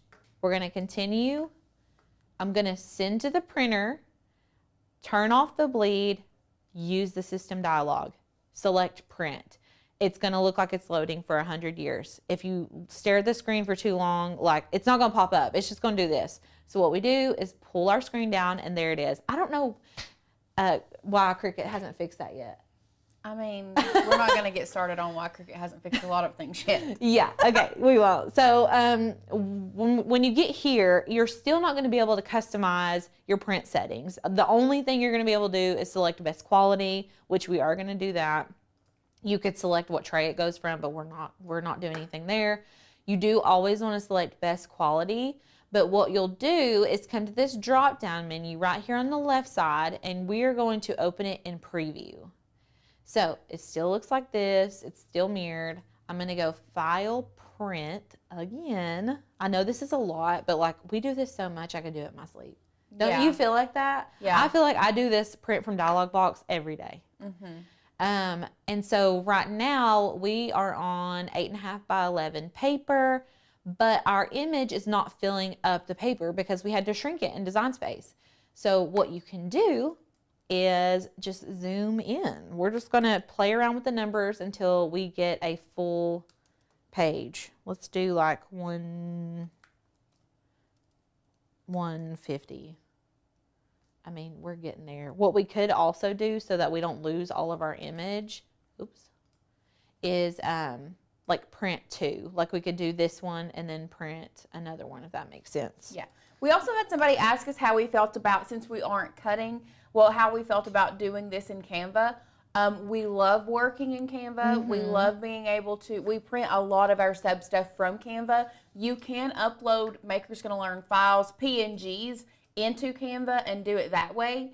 Another way that you could possibly do that is take a screenshot of that specific area that you've designed in Design Space and then upload it to Canva and resize it. Yes. Yeah. So that's just another little tidbit. There's Canva hacks also. Okay, so this is what it's going to look like when it prints. I'm going to go ahead and send this to the printer. I'm sending two because I want to use one for the front and one for the back of my socks because these are sublimated on both sides. So Brad said, can you just use the scale to fit option? We had done that, but because Cricut does the black border, it really is like, it's still not that the black border is not 8.5 by 11. So scale to fit, the image is still not going to move around. Yeah, we did not use scale to fit. We just used the scale up. So, and we didn't use scale to fit. We did 110%, 175%. 175%. But listen, it's going to be different for everybody because depending on your design, you might not want to like miss out parts of your design. And honestly, if you're working in Canva, it won't be like this as much. Like you won't have to do all this. So you know what? Let's just go to Canva. I'm going to show you guys because y'all want it. And I'm hoping Canva is logged in here. Let's see. Canva, where are you? Oh yeah, it's in. We also had the question, if your tanker printer has been used for regular printing, can you change it to sublimation? We do not recommend you taking an inkjet printer that has already been used with inkjet ink and changing it or what am I trying to say? Like transforming or converting. Converting it. Words are hard today. Words are hard. Converting it to a sublimation printer. Just the same as if you use it as a sublimation printer, then I would not go back to ink. You can't go back and forth between the two. The inks are completely different. Yeah. Okay, so this is a little bit different because in Canva, it's not as easy to like ungroup your images and like cut out what you don't want. It's not the same. Why don't you take a show them how to take the screenshot from Cricut Design Space and then add the image into Canva. Oh, sure. Okay. That would probably be the easiest. So we've gone over how to design it in Cricut so that way you can contour out and flatten and all that stuff. So what you can do. What is it? Control Shift 4. Hello. Control Shift 4. Or try Command. Command Shift. Command. Oh, there we go. There we go. Okay, and we're just gonna drag this over our image. And so it takes a screenshot, it grabs that image. Yep, and then we're gonna go to Canva. I'm gonna X out of that. And then upload. Where does it go? Recents? Yep, there it is. Okay, click and drag. Dang, girl. I ain't never done that before. What? I don't know why, but heck, I'm gonna be using that all the time. I do that all the time. And then it fits right on your 8.5 by 11. That's gorgeous. That's beautiful. Gorgeous. That's gorgeous. I love that. Okay. Yay. Okay, but what you need to do before you print anything, don't get crazy. Don't get too crazy. Flip it horizontal. It needs to be backwards. This works really well because if you are designing in Canva, one thing that I've come across that you need to be aware of if you are designing in Canva for something with sublimation, you cannot flip your text. You can't mirror your text in Canva. So what I've had to do is if I'm designing in Canva, go download it as a PNG and then re-upload the same thing I just designed as an image, fit it to my size, and then flip it, which makes no sense. Or you could just mirror it on your printer. Yeah, or you just, yeah, it's just a lot sometimes. Yeah. You find workarounds. That's why it's good to find a program that you like to design in and kind of marry it and learn it really good, and then you can just do whatever you want. You know what I mean? And which for us, we use both all the time. So yeah, and this is a great thing about if you don't have the Canva Pro, because Canva Pro is, you can't do the background remover if you don't have Canva Pro, but if you have Cricut Access and you have the background remover, you can remove the background in Cricut and then put it on a white like square, and then just screenshot that with the background removed, and then upload it, and then edit that image in Canva. Yeah. Okay, I need to go get the printouts. I'll be right back. Okay, so this is what it looks like once they're printed out. They're a little bit lighter sometimes whenever you print with sublimation ink, but they won't be like that whenever we actually sublimate. So before we do anything, I'm gonna turn the heat press on. I thought it was on. It was. It must have just turned off, like went idle and turned off. I'm gonna set it to 385. I need to stop clicking that pen. Let's do 385. What is our giveaway today? Sublimation printer. Is it a sublimation printer? Yeah. Oh, yeah, that's a big prize. Yeah. Like, that's a bougie prize. Okay, 385. It's only at 73, but that's fine because I need to make sock templates to put inside of the socks before we actually press them on the heat press. So what you're gonna do is grab your socks. Let's just go ahead and open the ones that we are using today. So we had a couple people, we were talking about the difference between the EcoTank and the Workforce. The only difference, we love our Workforce, but if you don't have the money to invest in a Workforce printer, yes, I would suggest you get the EcoTank or the Epson actual sublimation printer. Yeah, I did. Okay, so before we don't want to just lay these on here and measure them out. We want to make them flat. So I want the heel of the sock to be at the back of the sock, if that makes sense. So I need the toes to be flat. Can y'all see what I'm doing? Am I off screen? We good? Okay. So we want it to be flat like this. If my heat press would hurry up, I could press these first. But you also want to make sure the heel is tucked in, okay? So we're just pushing the heel in just like that. And then so we'll lay it flat like so. And then same for this one. We want the heel to be in the back and the toes to be flat. I'm just sticking my whole hand in there to flatten it. And then you can tuck the heel in. And then what we're gonna do is lay these flat.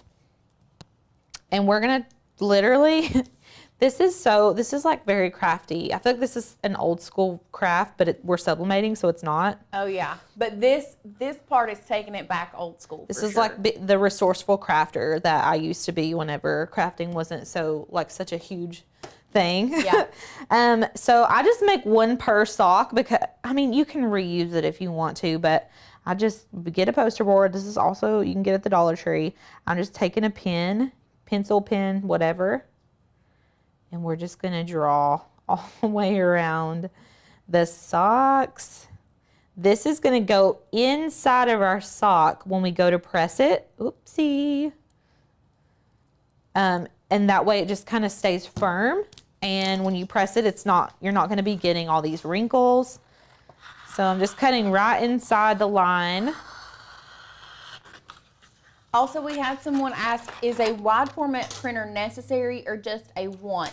This is where you really have to think about what you want to do as a crafter or a business owner, or what you plan on making. If you plan on making stuff that is, now keep in mind, if you do not have a wide format printer, you can only print 8.5 by 14, which is the legal size paper. So just keep that in mind. We have had friends that have said, I wish I would have got the wide format, but if you are just a hobbyist and you are just doing this for fun, there are ways you can piece images together. They may not look as professional if you don't have the wide format printer, but it's still doable. Yeah, gets the job done. Yeah. Okay, those are my little, they look like hot dogs or something. They're ready to go. And you also want to lint roll your socks before. So I'm just gonna get a new sheet of this. If you don't lint roll, it leaves these like little burnty blue situations, like fuzz, I guess it is. So the socks that she's working on actually come from Dollar Tree, and we couldn't even find a link for them. But if you will just like search on Amazon, polyester socks. And Walmart has these are all from Walmart. And this is one of these tube socks, Sublimated. So this is a polyester Walmart sock. These Fruit of the Looms are from Walmart. So any polyester sock is gonna work. Okay, I'm gonna tuck the heels back in. You just wanna make sure, and I'm probably gonna end up having to tuck them again. I should have just waited until I put my sock templates in. Okay, so what I'm gonna do next is take my little sock form and I'm just gonna slide it into my sock. Like I said, if you don't if you're planning on doing this a lot, you can get the actual metal sock form off of Amazon.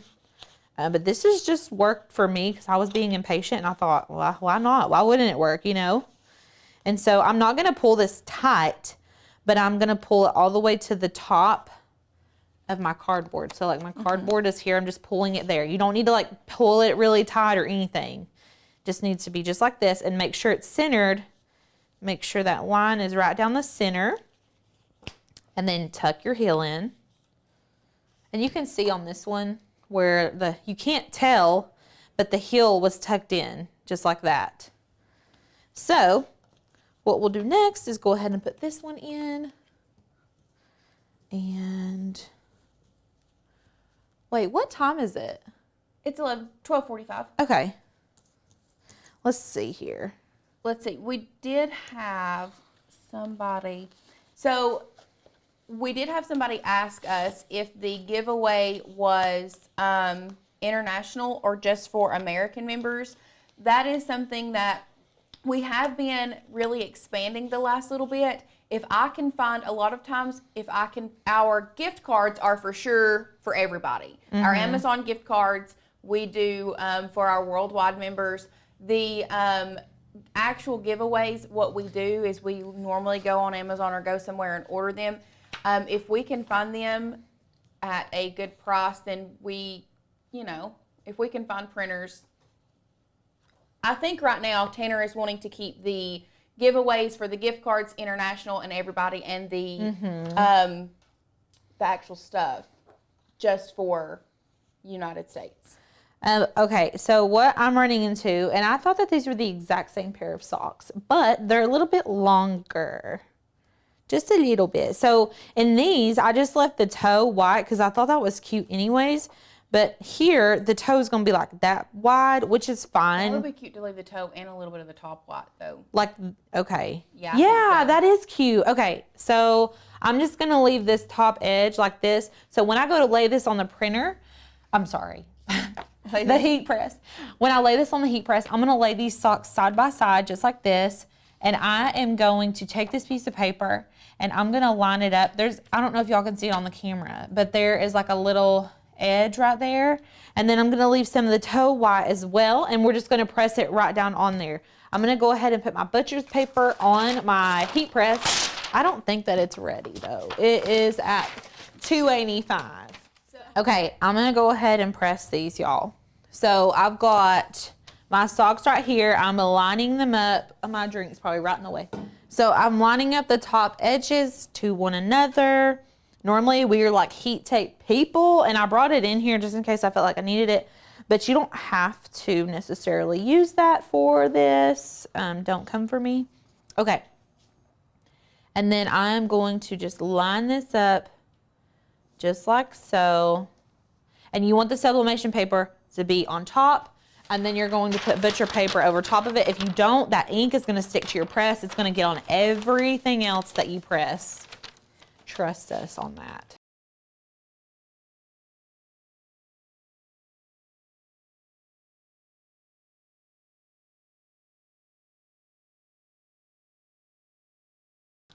Are you kidding me? They're so cute. I'm obsessed with these. Is this not the cutest thing ever? Now, I saw a couple people saying, use your tape, use your tape. Y'all, this heat press is like, it is sandwiched. It is in there. Well, the thing about it, if we were doing a design that we didn't want to move anywhere, but this is covering the whole thing. Right, it's covering the entire thing, and it's pressing straight down, and all you do for the back is flip it over, and we're going to do the same exact thing. So just get your new butcher's paper, and you can even see it sublimated onto my butcher's paper, which is hilarious. I'm going to lay one down. This is going to be my top sheet, actually. Let me... Okay, these butcher paper rolls last forever, y'all. This is the same rolls since the first time they ever bought any, so if that tells you. Okay, I'm laying them in face down. I'm going to take my other sheet, and I'm going to line it up just like we did on the front, okay? I'm doing this for 40 seconds at 385 degrees. 40 seconds at 385. Here we go. Ooh. This is the Starcraft press, and they've been available on 143vinyl.com. So if you love this press, it is gorgeous, beautiful. I love it. Oh, this is the back. You can even see, you can see like where the heel was, but like that's it, y'all. Is that not fresh? Okay, I'm gonna take the forms out. I will say, if you have foam board, like what I did the first time I ever made these was use foam board. The core of the foam board stuck to the inside of my socks, so don't do that. Yeah. This poster board little hack is amazing. Yeah, I really love the poster board. This is it. That's it, y'all. Done. I love them. Are y'all obsessed? I'm obsessed with these. Penny isn't even my dog, and I'm trying to wear these socks. You know? So somebody asked, can you please tell me the size of the new Epson Sublimation printer? It's just the same. It's set up to only print 8.5 by 14 is the largest that it can print. Size-wise, about that big. About that big. It's big. It's small. I mean, it's smaller, yeah. Okay, that's it. Oh, wait. Y'all want to see the side of the sock? Yeah. I can show you the side. Are y'all trying to come after me? This is the side. It's not a seamless pattern. Now, you can do it seamless if you put your mind to it, because I was being a little anal. But you can, I mean, it does get a little scary, okay? I'm not gonna lie. If you don't get it right, it gets, like the one I did of Ruby's face. Ruby is my little girl. I'll show you guys, okay? But don't talk about my little baby, my little angel baby. It's a little spooky. I mean, her eyes ain't perfect. That one is spooky. If they're not perfectly lined up, like it looks sketch, okay? So don't feel like you need to have a seamless pattern all the way around, because you're getting the gist. But what you could do is put all of your images more toward the middle and make them smaller. That way the edges are all like the color, the solid color. Rather than a face. Yes, exactly. Yeah, this is the side of that one. So you can see like Penny's ears like on the edges of them. But I mean, those are so cute, you guys. I love them. I'm very happy. I know. Okay. Everybody loves them. Yay, I'm so glad. What a Okay, anyways, well, we're going to be doing a beginner's sublimation project today. Lauren's going to be showing y'all. So if y'all have any questions about starting sublimation, like this is going to be fairly basic. Yeah. I am going to do a little bit of a Canva tutorial. So it's going to be, I'm going to teach you how to download fonts into Canva using Maker's Gonna Learn Fonts. And we are going to be creating a license plate. Very cute. Because this is going to be one that if you are going to sell crafts, if you are a beginner to sublimation, this is a really good one to start with, where you can get personalized, but it's still a rinse and repeat process. Right. It's not very hard. You can turn around and sell these $10, $15 a piece and make, what are they? I think like probably like 99 cents a piece. You buy them in bulk, yeah. So I think you could make a really high profit margin on this type of thing. Oh, yeah. Oh, yeah. If you missed it, the live last night, you can go back and rewatch it. Don't worry about that. You can go back and rewatch that. Someone said, I can't believe he's that close to Johnson City. Fun fact, I used to live in Johnson City. Oh, yeah, you went to college there. I loved Johnson City. Johnson City is one of my favorite places. Yes, I've only been there a couple times, but like I've been holding out. I should have been going there a long time You should have been ago. going to Johnson City a lot. Granted, Johnson City now versus Johnson City 7, 8, 10 years ago is completely different. Like better? So much better. Oh, okay. Yeah. So they much have lots better. of cute little like restaurants and stuff. Questions already. Can you sublimate on wood? Yes, you can. You sure enough can. You sure enough can. It's a little bit of a process. You can't just go straight from sublimation to wood. You have to put some type of either a polymer coating on there or a laminate sheet, something like that. And we have tutorials on that on the channel too. So. And then somebody asked, question already, can I make this without sublimation? You can. It's not going to be the exact same look, but it's possible. So it is very possible. You can put vinyl on these. It's just going to be a little bit different of a look, and we're actually going to be using a pattern today, so you probably won't get to use that pattern. But you could do SVGs and do vinyl on it if you wanted to. Absolutely. Yeah. Absolutely.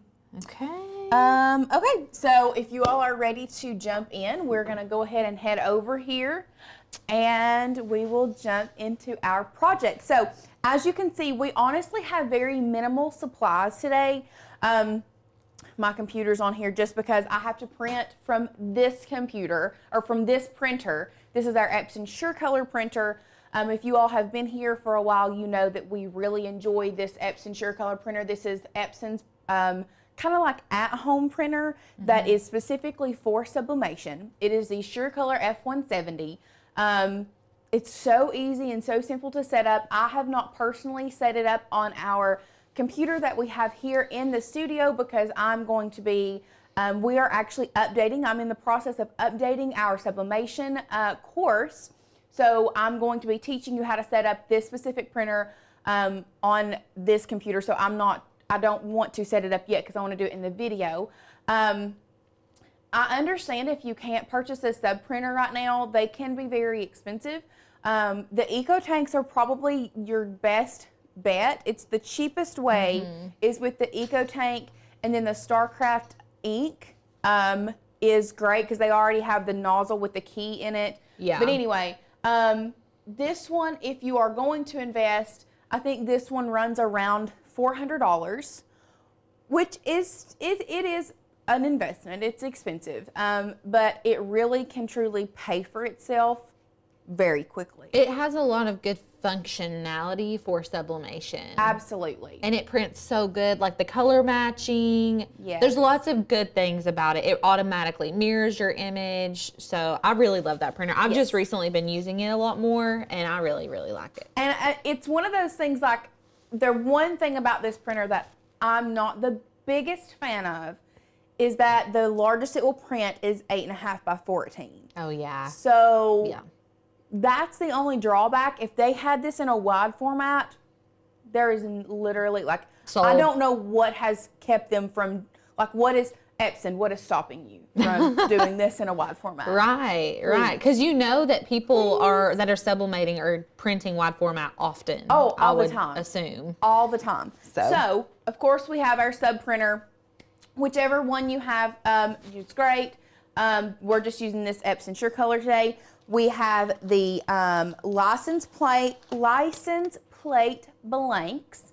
Those should be linked down below. One thing about these license plates, if you order the ones that are linked, please make sure, let's go overhead, there is a plastic film over these, and a lot of times you cannot see them and you would not know it's there. Trust me, I have sublimated about 3 of these and forgot to take the plastic off. I forget every time. Every single time.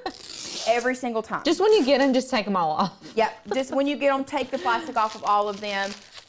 So definitely make sure you do that. I am also going to be using the Condi, I'm assuming that's how you pronounce that, Dye Trans Pro Spray 2. I have become a full 100% believer in this sublimation adhesive spray. If you have tape, y'all use your tape. Don't go out and buy this just because I said to. wait and use up all the heat resistant tape you have. So I did bring this in here. You can take this down. I'm just letting you know if you are close to running out of tape, test this out. Yeah. I would highly suggest purchasing this. I will say one thing, we'll go back to one thing that I did with this spray. So we are currently, once again, if you all have been around our channel, seen us live the last couple days, or weeks actually, we have been trying to fix our Workforce printer, which is our wide format printer. It did the firmware update on the printer. We did not know that there was an issue with the new firmware.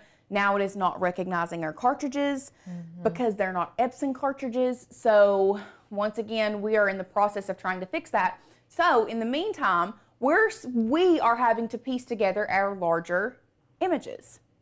But I did a shirt where I pieced together 3 different prints. So I printed the image 3 different times. So I did a top, a middle, and a bottom.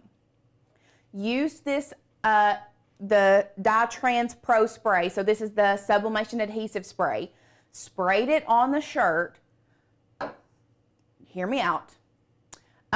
Flipped it over, lined all of that up. Y'all, it doesn't even look you cannot tell. Yeah. Doesn't even look like I pieced it together. Yeah. It worked perfectly. It did not move. I got no ghosting. It was absolutely amazing. It looked good. We've got a couple questions about sublimation. Okay. Melody asked, can you change brands of sublimation ink when you have to refill a tank? Not recommended. If you use if you're using StarCraft ink, like just use StarCraft. If you're using Hippo, use Hippo. Like don't interchange your inks. Yeah. That's what we usually recommend. Yeah. Or is the StarCraft not Hippo? Or is it different? I think it's different. Okay. I could be wrong. I have to look. I get confused because there's so many different ones. This one specifically came with Epson ink, and I have been very impressed with the Epson sub ink. I didn't even realize Epson had sublimation ink. They didn't. Tells you how much they didn't until they released this printer. Oh, okay. And then they released sub ink with this printer. Oh. So that's what you've been printing with is Epson ink.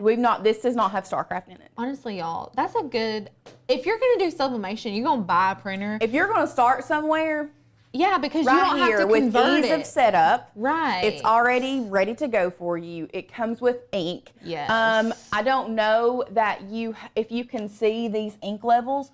So I filled these ink levels up when we first got it. And how long ago has that been? Like a while. 2-3 months. I printed all of those books that I made for, so I made like 80, 90 something books. Yeah. Everything I do anymore in the office, I print off of here. It's only used maybe a quarter, if that. Yeah, it looks on the screen. Yeah. It looks pretty. I mean, it looks pretty full. Someone also mentioned, what printer do we recommend for DTF ink? Now we have like a DTF sublimation ink. I do want to be clear. So a sublimation printer and a DTF printer are different. Right. A true DTF printer prints white ink. So that's where you create your DTF transfers so those transfers can go on dark color shirts. We do not have a true DTF printer.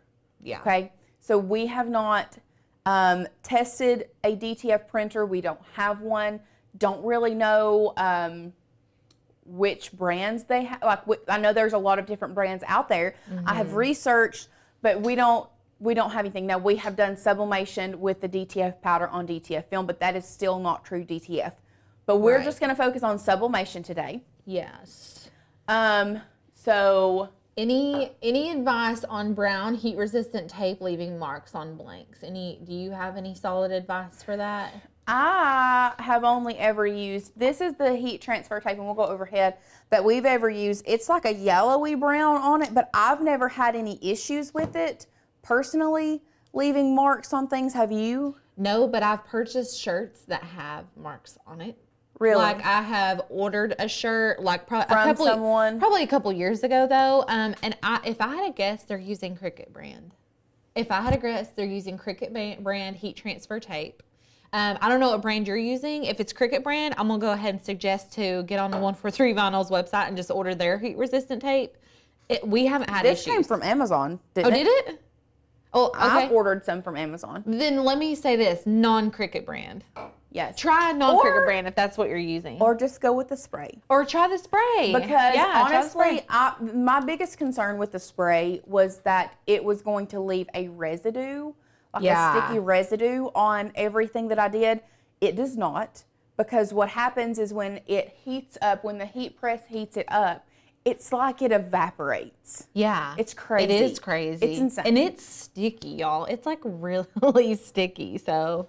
Lynn asked, can you sublimate on darker colors? I just recently heard that you could. Now, you can sublimate on, let's say, a darker color shirt only if you use black ink. Mm-hmm. So the black, because it is a darker color than the shirt you're using, but if you're wanting to sublimate on dark colors, like you can't sublimate yellow onto a black shirt, you're not going to be able to see it. Right. So you need to, Carolyn says Cricut heat tape is blue.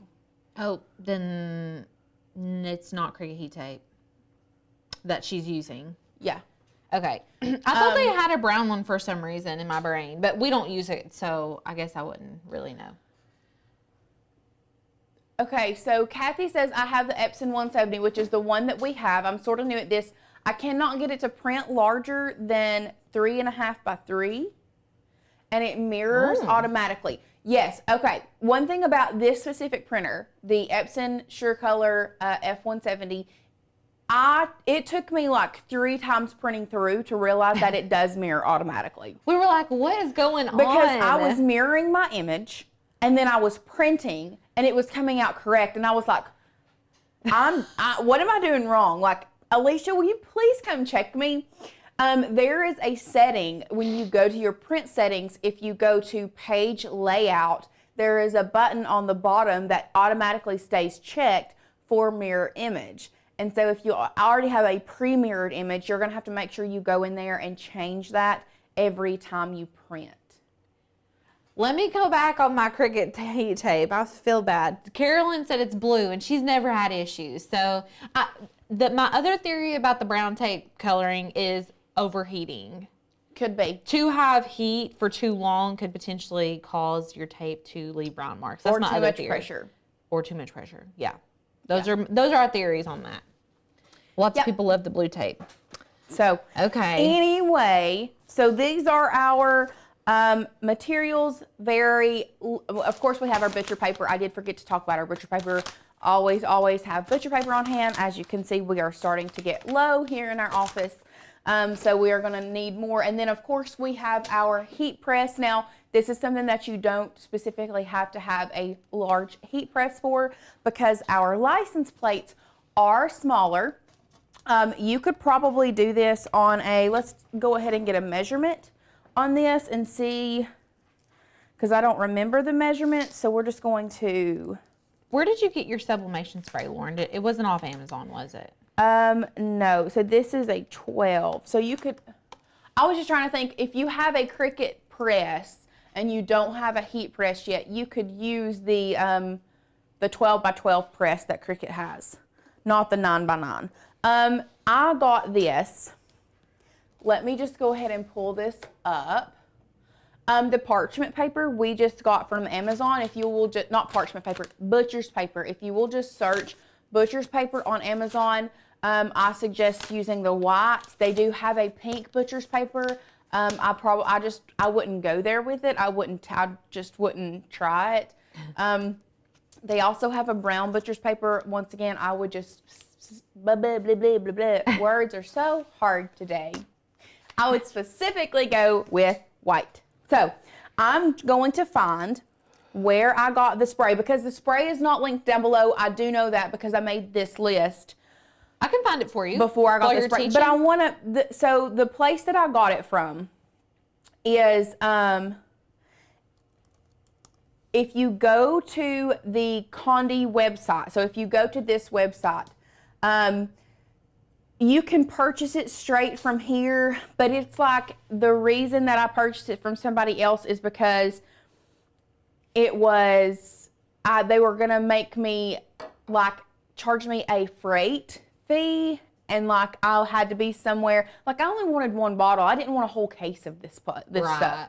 And it was going to have to be like a freight pickup. It was just odd. So, I think you can get this. No, that's not the Condi brand. Where is the link that I purchased it from? Was it 15? BradshawBlanks.com. Okay. That is where I purchased it from. I decided to go with them because I'm pretty sure they are also a small business. They do sell other sublimation blanks. Oh. I'm the type of person, I really try to support other small businesses. So I'm sure they've probably bought a case of this. They have paid the freight fee, everything else. So I bought it from BradshawBlanks.com. I will link that after the video. I'm going to comment the link right here, and it'll say Alicia Griffith. It'll just be me. Yeah, so y'all can have it. You can comment the link. I don't know. Sometimes it lets you, sometimes it doesn't. But BradshawBlanks.com, they were great. They actually sent me a little keychain gift, which I thought was super cute touch. Love that. But I will link that below after the video. So definitely check them out if you are into sublimation and looking for blanks and things like that. We love supporting small businesses. Okay, so what we are going to do now, we are going to hop over to our share screen, and we are going to be working in Canva today. Okay, we're going to be working in Canva today. So I'm going to go up here. I have already logged in. I'm going to go up here to the top right corner, and I'm going to create a design. Now, I want to create a custom design because I want the size of the design that I'm making to be the size, or maybe like a half of an inch larger. That way it covers everything. I know that it covers everything. So I'm going to click Custom Design. Now, back overhead, so to create this custom design, let me move my computer out of the way. We are going to measure, and I have already measured this way. Remember, it was 12 inches in length and then 6 inches in height. So we are going, or width was 12. So let's just go 12.25. So we're going to go 1/4 inch larger, and our height, we're going to change this to inches. 12.25. And then we're going to go with a 6.25 here. Just because we are we just want it a little bit larger. So we're going to create this design. Here we go. Now what we're going to do, so I don't even have the finished product in here, do we? It's all good. You want me to grab the finished one? No, it's fine. Actually, yeah, if you want to go ahead and grab the finished product, and we're going to be working with 8.5 by 14 inch paper today. And the reason we're working with 8.5 by 14 is because the license plate is back there if you'll grab just the 8.5 by 14 paper. Okay. Thanks. So we are going, because we're working with 8.5 by 14 because our license plate is 12 inches. So I did tell you this is for beginners, so this is just going to be a very basic design. What we're going to do, we are going to upload a file from Maker's Gonna Learn. So we're going to hop over here to Maker's Gonna Learn. We're going to go to Cut Files, and then once that pulls up, I'm just going to go to our pattern section, which is down here. Sometimes it takes me a minute to figure out where it's at. So you can really use any pattern from this section that you would like. I would probably go with something like this. I don't know would work as well, but you can really pick what pattern you want. This one would be a really great one. That chevron pattern would be good for a license plate. Melody is asking about that spray on tumblers, which you just did. I should have grabbed that one while I was out there, but it looked good. Yeah, so I used the spray on tumblers the other day because, like I said, I'm updating the sublimation course, so I'm testing out all the new stuff. We even got a tumbler press in. You all know if you've been here at our channel that we have always used a convection oven, and convection ovens work great.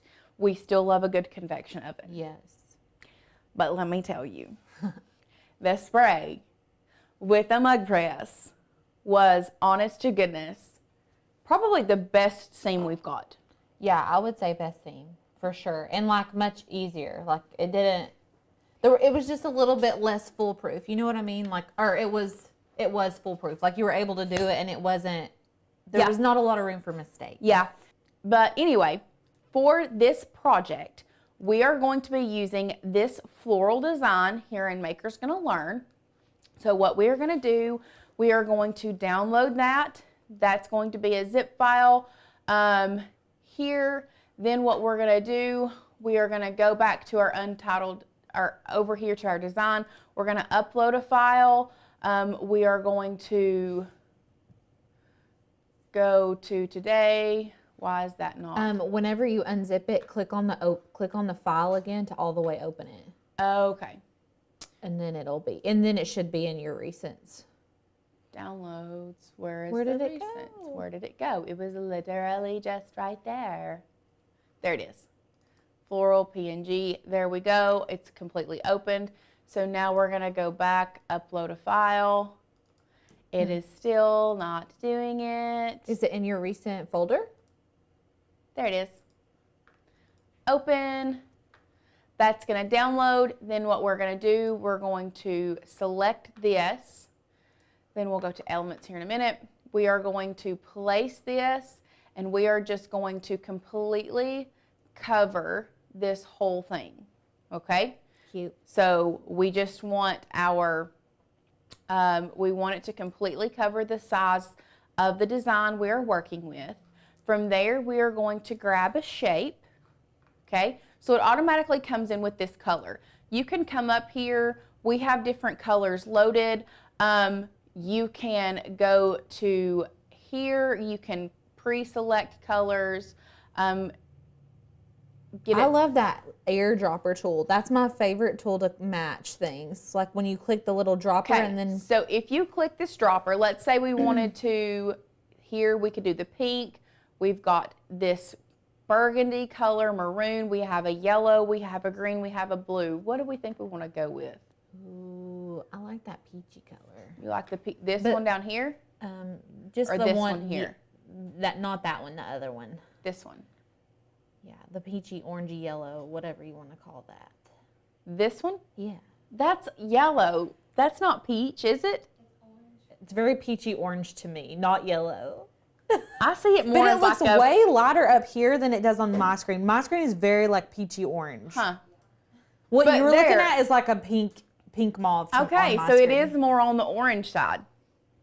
Yeah. Once you do the picker. Yeah, because you can see it. Oh no, what did I just do? We're gonna go back to the picker and we're gonna come over here.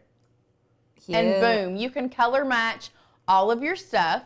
So now that we have that color matched, we are gonna make it larger because I'm going to add a monogram. So this is where you can get like the personalized, and I want it centered. So the one thing I love about Canva is you can move it around and it shows you when it is centered that way, and now it is centered perfectly in our design, so we are going to leave it there. Megan says it looks orange. Maybe I'm colorblind. No, it looks different on your screen right now. Okay, so it looks different here than it does on your screen. This screen that you're looking at is way lighter. So it does look more yellow. I mean, I can see a yellow-orange It's for like sure. the color of my shirt on your screen, and it's like orange on my screen. Okay. Yeah. Well, either way.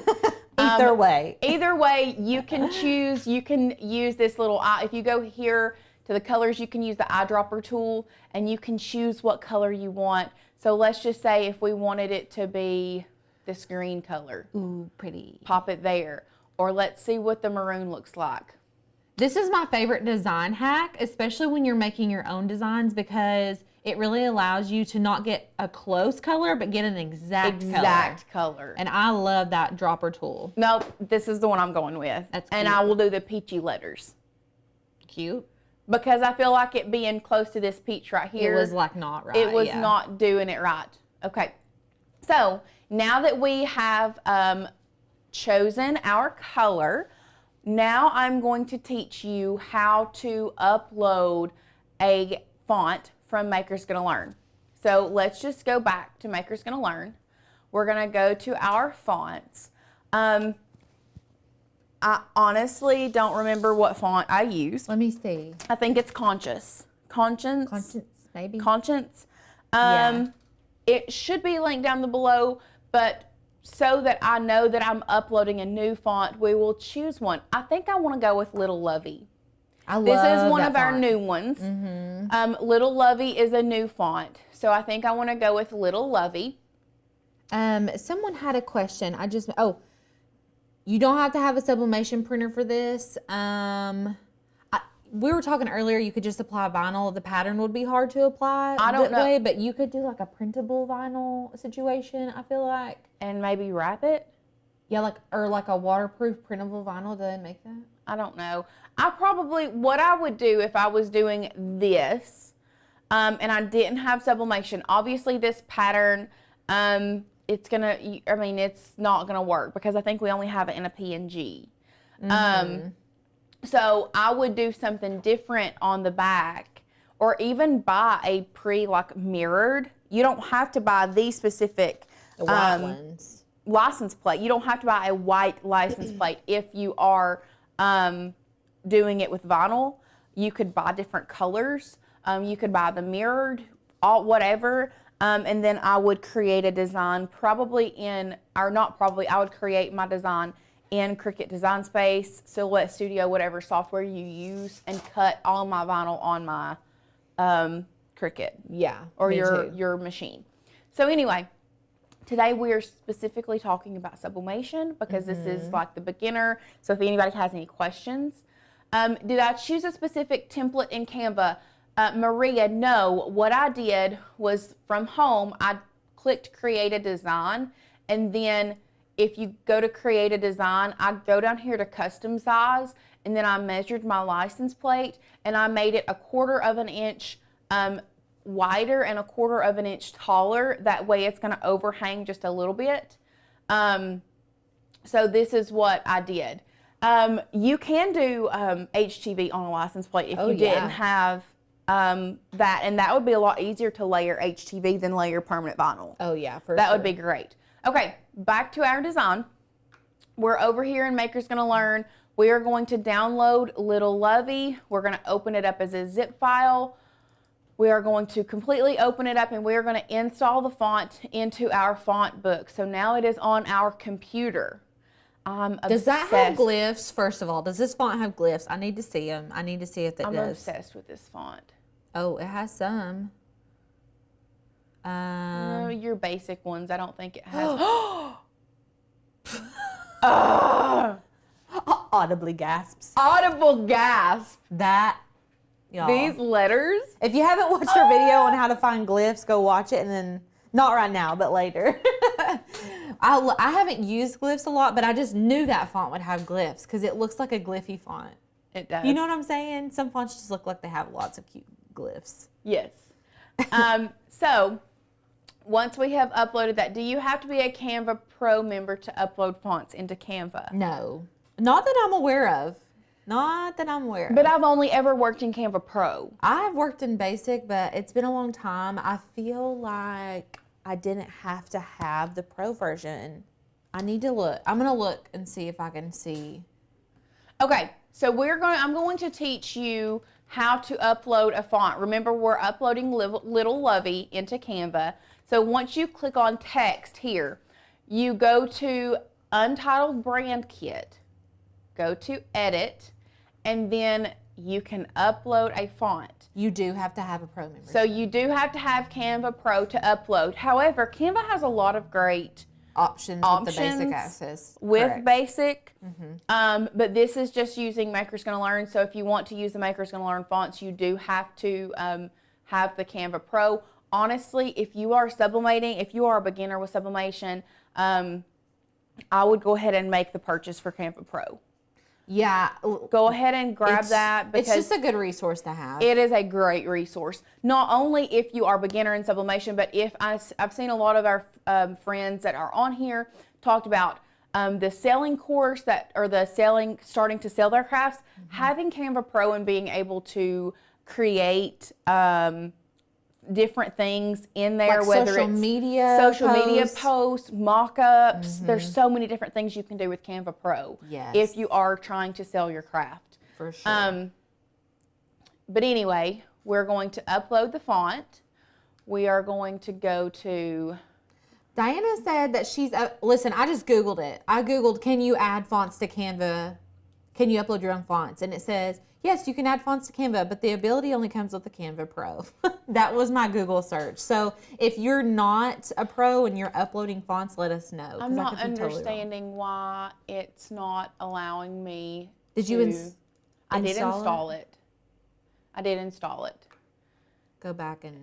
Yeah, because we looked through it. That's weird. Try to do it again, maybe. Little Lovey Zip. We've opened it up. Okay.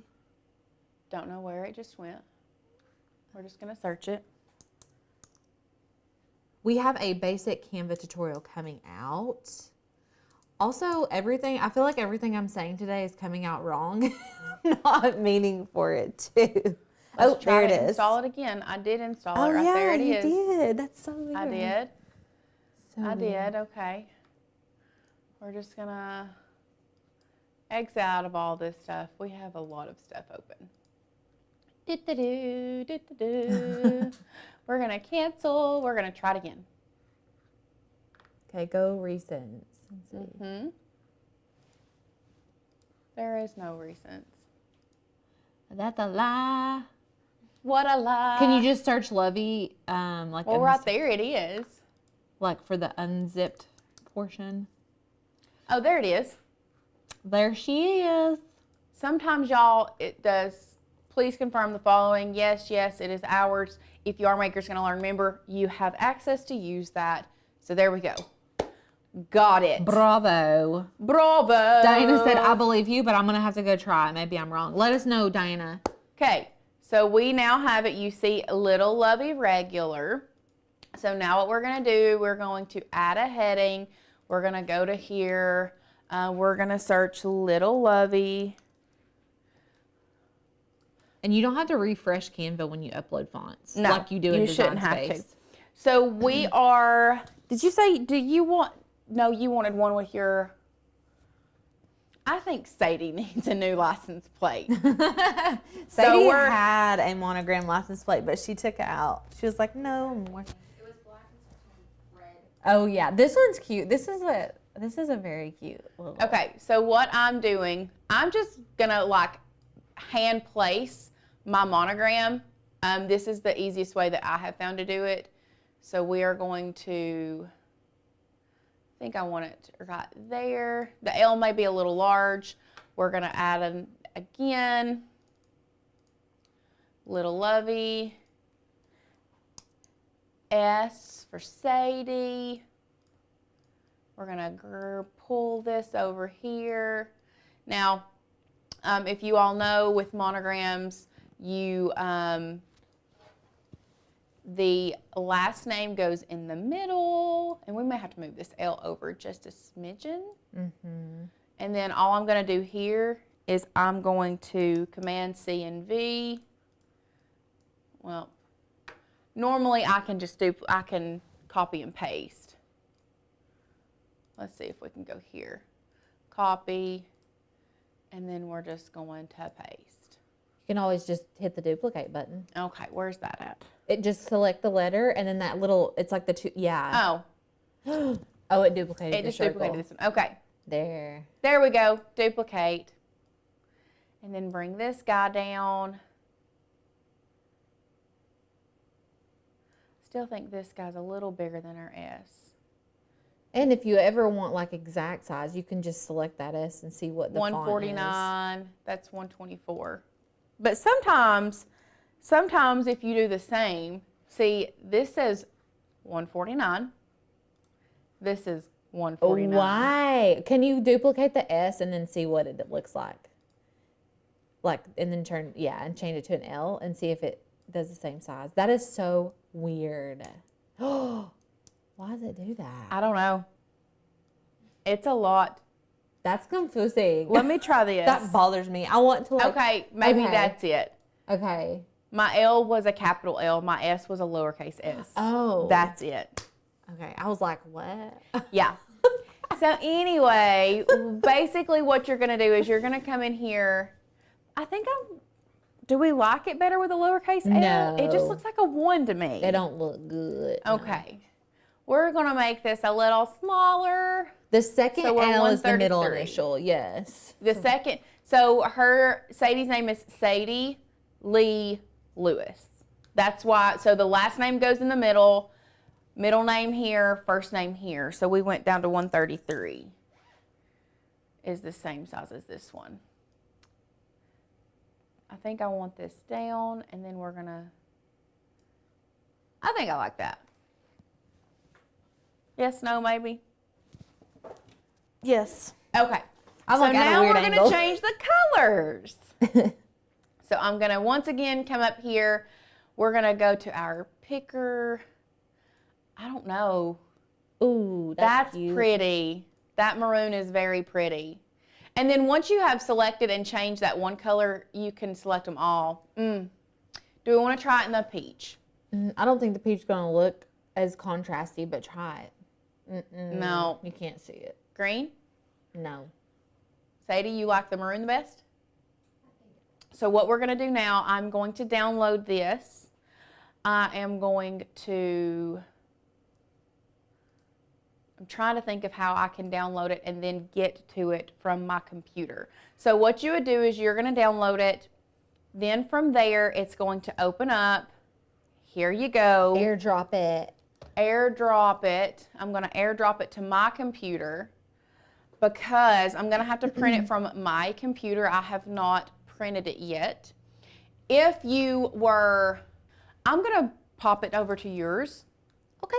And then you can print it. Send it? Okay. Yeah, you can send it since it's already on there. So once you have done that, once you have downloaded it, what you would do from there is you would hit, you would go to File, and then you would print it, okay? I'm just going to go Command P. Okay. So from there, what you're going to do is you're going to change your settings. I'm just going to act like we're doing it on our workforce right now. We're not going to print it from our workforce. I'm just going to show you how you would do this. You are going to want to put it not US letter. We are actually going to be doing this on 8.5 by 14. So you want to go to your custom size. Do I need to scale it up at all? When I print it from here, just print it on 8.5 by 14 and it'll be fine. Print it on 8.5 by 14. And let me go ahead and change this out real quick. Okay. Because I do have the A-sub paper. I am using A-sub paper for this. So one thing I do want to address is that you can use copy paper. That did not work. You can use copy paper to sublimate with. However, I have discovered that using copy paper on rigid surfaces doesn't give the best result. It works very well with textiles. Love it with textiles. Yeah. I have done it on rigid surfaces and it did not give me the same results as A-sub copy paper. Okay, so paper size, we're doing 8.5 by 14. Okay, we have 8.5 by 14. You are going to want to always make sure that you have it on best quality. Feed from, normally I would say feed from rear tray, but this one just has main tray. You can put it to photo matte paper and then you would print it. I sent it to printer, but it's saying error. It's on, right? Mm-hmm. Okay, let me try again. Let me try one more time. So while she is working on that, does anyone have any questions? We did get, where do you buy your blanks, like this license plate? So we personally bought these license plates off of Amazon. Amazon has some great blanks that you can find. We talked about the place that we got the spray earlier, which was bradshawblanks.com. They are a smaller, like a small business. You can get them from there. Coastal blanks, we have got from Coastal Blanks before. There are so many different places that you can get blanks. But anyway, Diana said, Alicia, you are correct. You have to have the Pro. Maybe they had the font that she had. Oh, yeah, that's like very possible. I said, Canva has a very wide range of fonts that you can use. Mm-hmm. So if you want to get your feet wet with Canva first, you can do that. But to be able to upload our Maker's Gonna Learn fonts, you do have to have the Pro version. Yes. But you can upload images still. So like you can use any of our images in Canva Basic still. You just can't use the fonts there. One other thing that I want to make sure you guys know, we did not, now let's go back here. So let's talk about mirroring real quick. If you are doing a sublimation project, you are going to have to mirror your image. If you by chance have the Epson SureColor printer, then it automatically mirrors it for you. However, if you do not, what you are going to do, you can click here, have this set up, have your photo that you've created. You're going to go to, is it edit or is it view? I always can't remember. Tools even? And it says flip horizontal. Okay, so you're going to go to tools. You are going to flip horizontally, and that is going to mirror it for you. And then from there, if your printer does not automatically mirror your image, if it's not a sublimation printer, you will have to mirror. So make sure you mirror your image before you print, okay? Mm-hmm. Now that we have that done, we are going to move all of this out of the way. Shut my computer, move it over here. We're going to move our paper out of the way. And I'm going to show you guys how we're going to use our spray, our adhesive spray. So as you can see, our design is, like I said, 1/4 inch wider and taller than our license plate because I just wanted to make sure that it covered everything. So what I'm going to do now, this is just an old piece of butcher's paper. Obviously, it is very burnt. Very burnt. And dusty. Crusty and dusty. So what I'm going to do is I'm going to take my adhesive spray. I'm going to give it a good shake. Shake it, shake it, shake it. Shake it, shake. And then I'm just going to do a very light coat. That's it. That's all? That's it. And it's already tacky. Daggum. That's it. It's sticky, y'all. It's so sticky. It takes very little. I put the butcher's paper down kind of as a protective because I will say it gets your surfaces pretty sticky too. Like you can rub up the adhesive.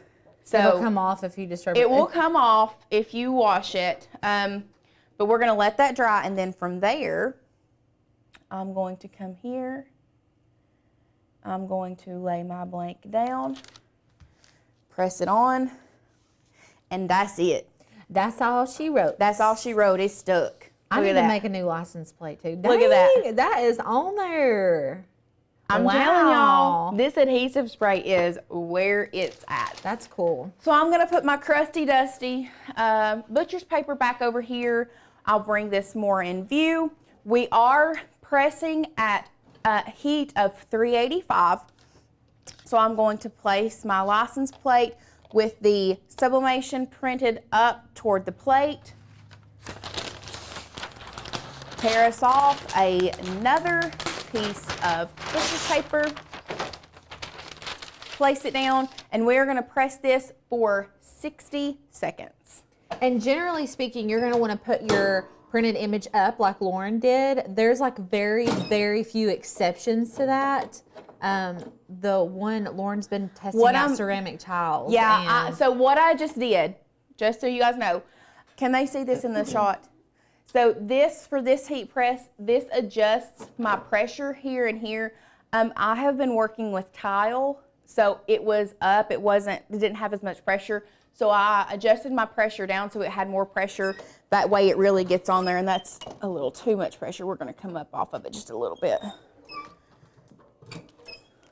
You can feel it when you try to like push down. It's so hard to push down. Still a little too much, if you ask me. There we go. There she goes. Perfect. So we're gonna let that go for 60 seconds. I'm going to have to watch this because I have it set for 330 seconds right now. What were we doing? The tiles at the tile ornaments. Yeah. Takes it a while. Yeah. Okay. She's smoky. What? I don't think I have a heat glove, but we'll figure it out. Oh, there's one right under. Look. Oh, I see it. I see it. Also, we've only had one for like weeks now. I don't know. Okay, so we're gonna bring this over here. A lot of our blanks are from Amazon.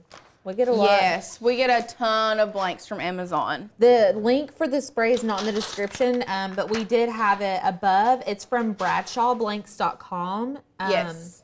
We're going to add it to the description here shortly so you guys can get Dye Trends Pro Spray, Bradshaw Blanks, small business, definitely support them.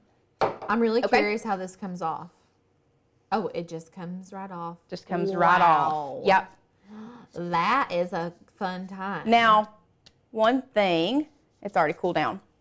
One thing, and this goes for all blanks, you may get some like, I did not, and that's a lot darker than. We printed it from a different printer. Oh yeah, I did. We did, didn't we? We used the Workforce for the first one. We did. And also, did we not leave the plastic on the first one on accident? We did leave the plastic on the first one. And it sublimated all the way through still. So it will sublimate, but it's not going to give you So as it does, consistent. this is not from the spray. This is from just the paper. All you have to do, this is just a little bit of alcohol.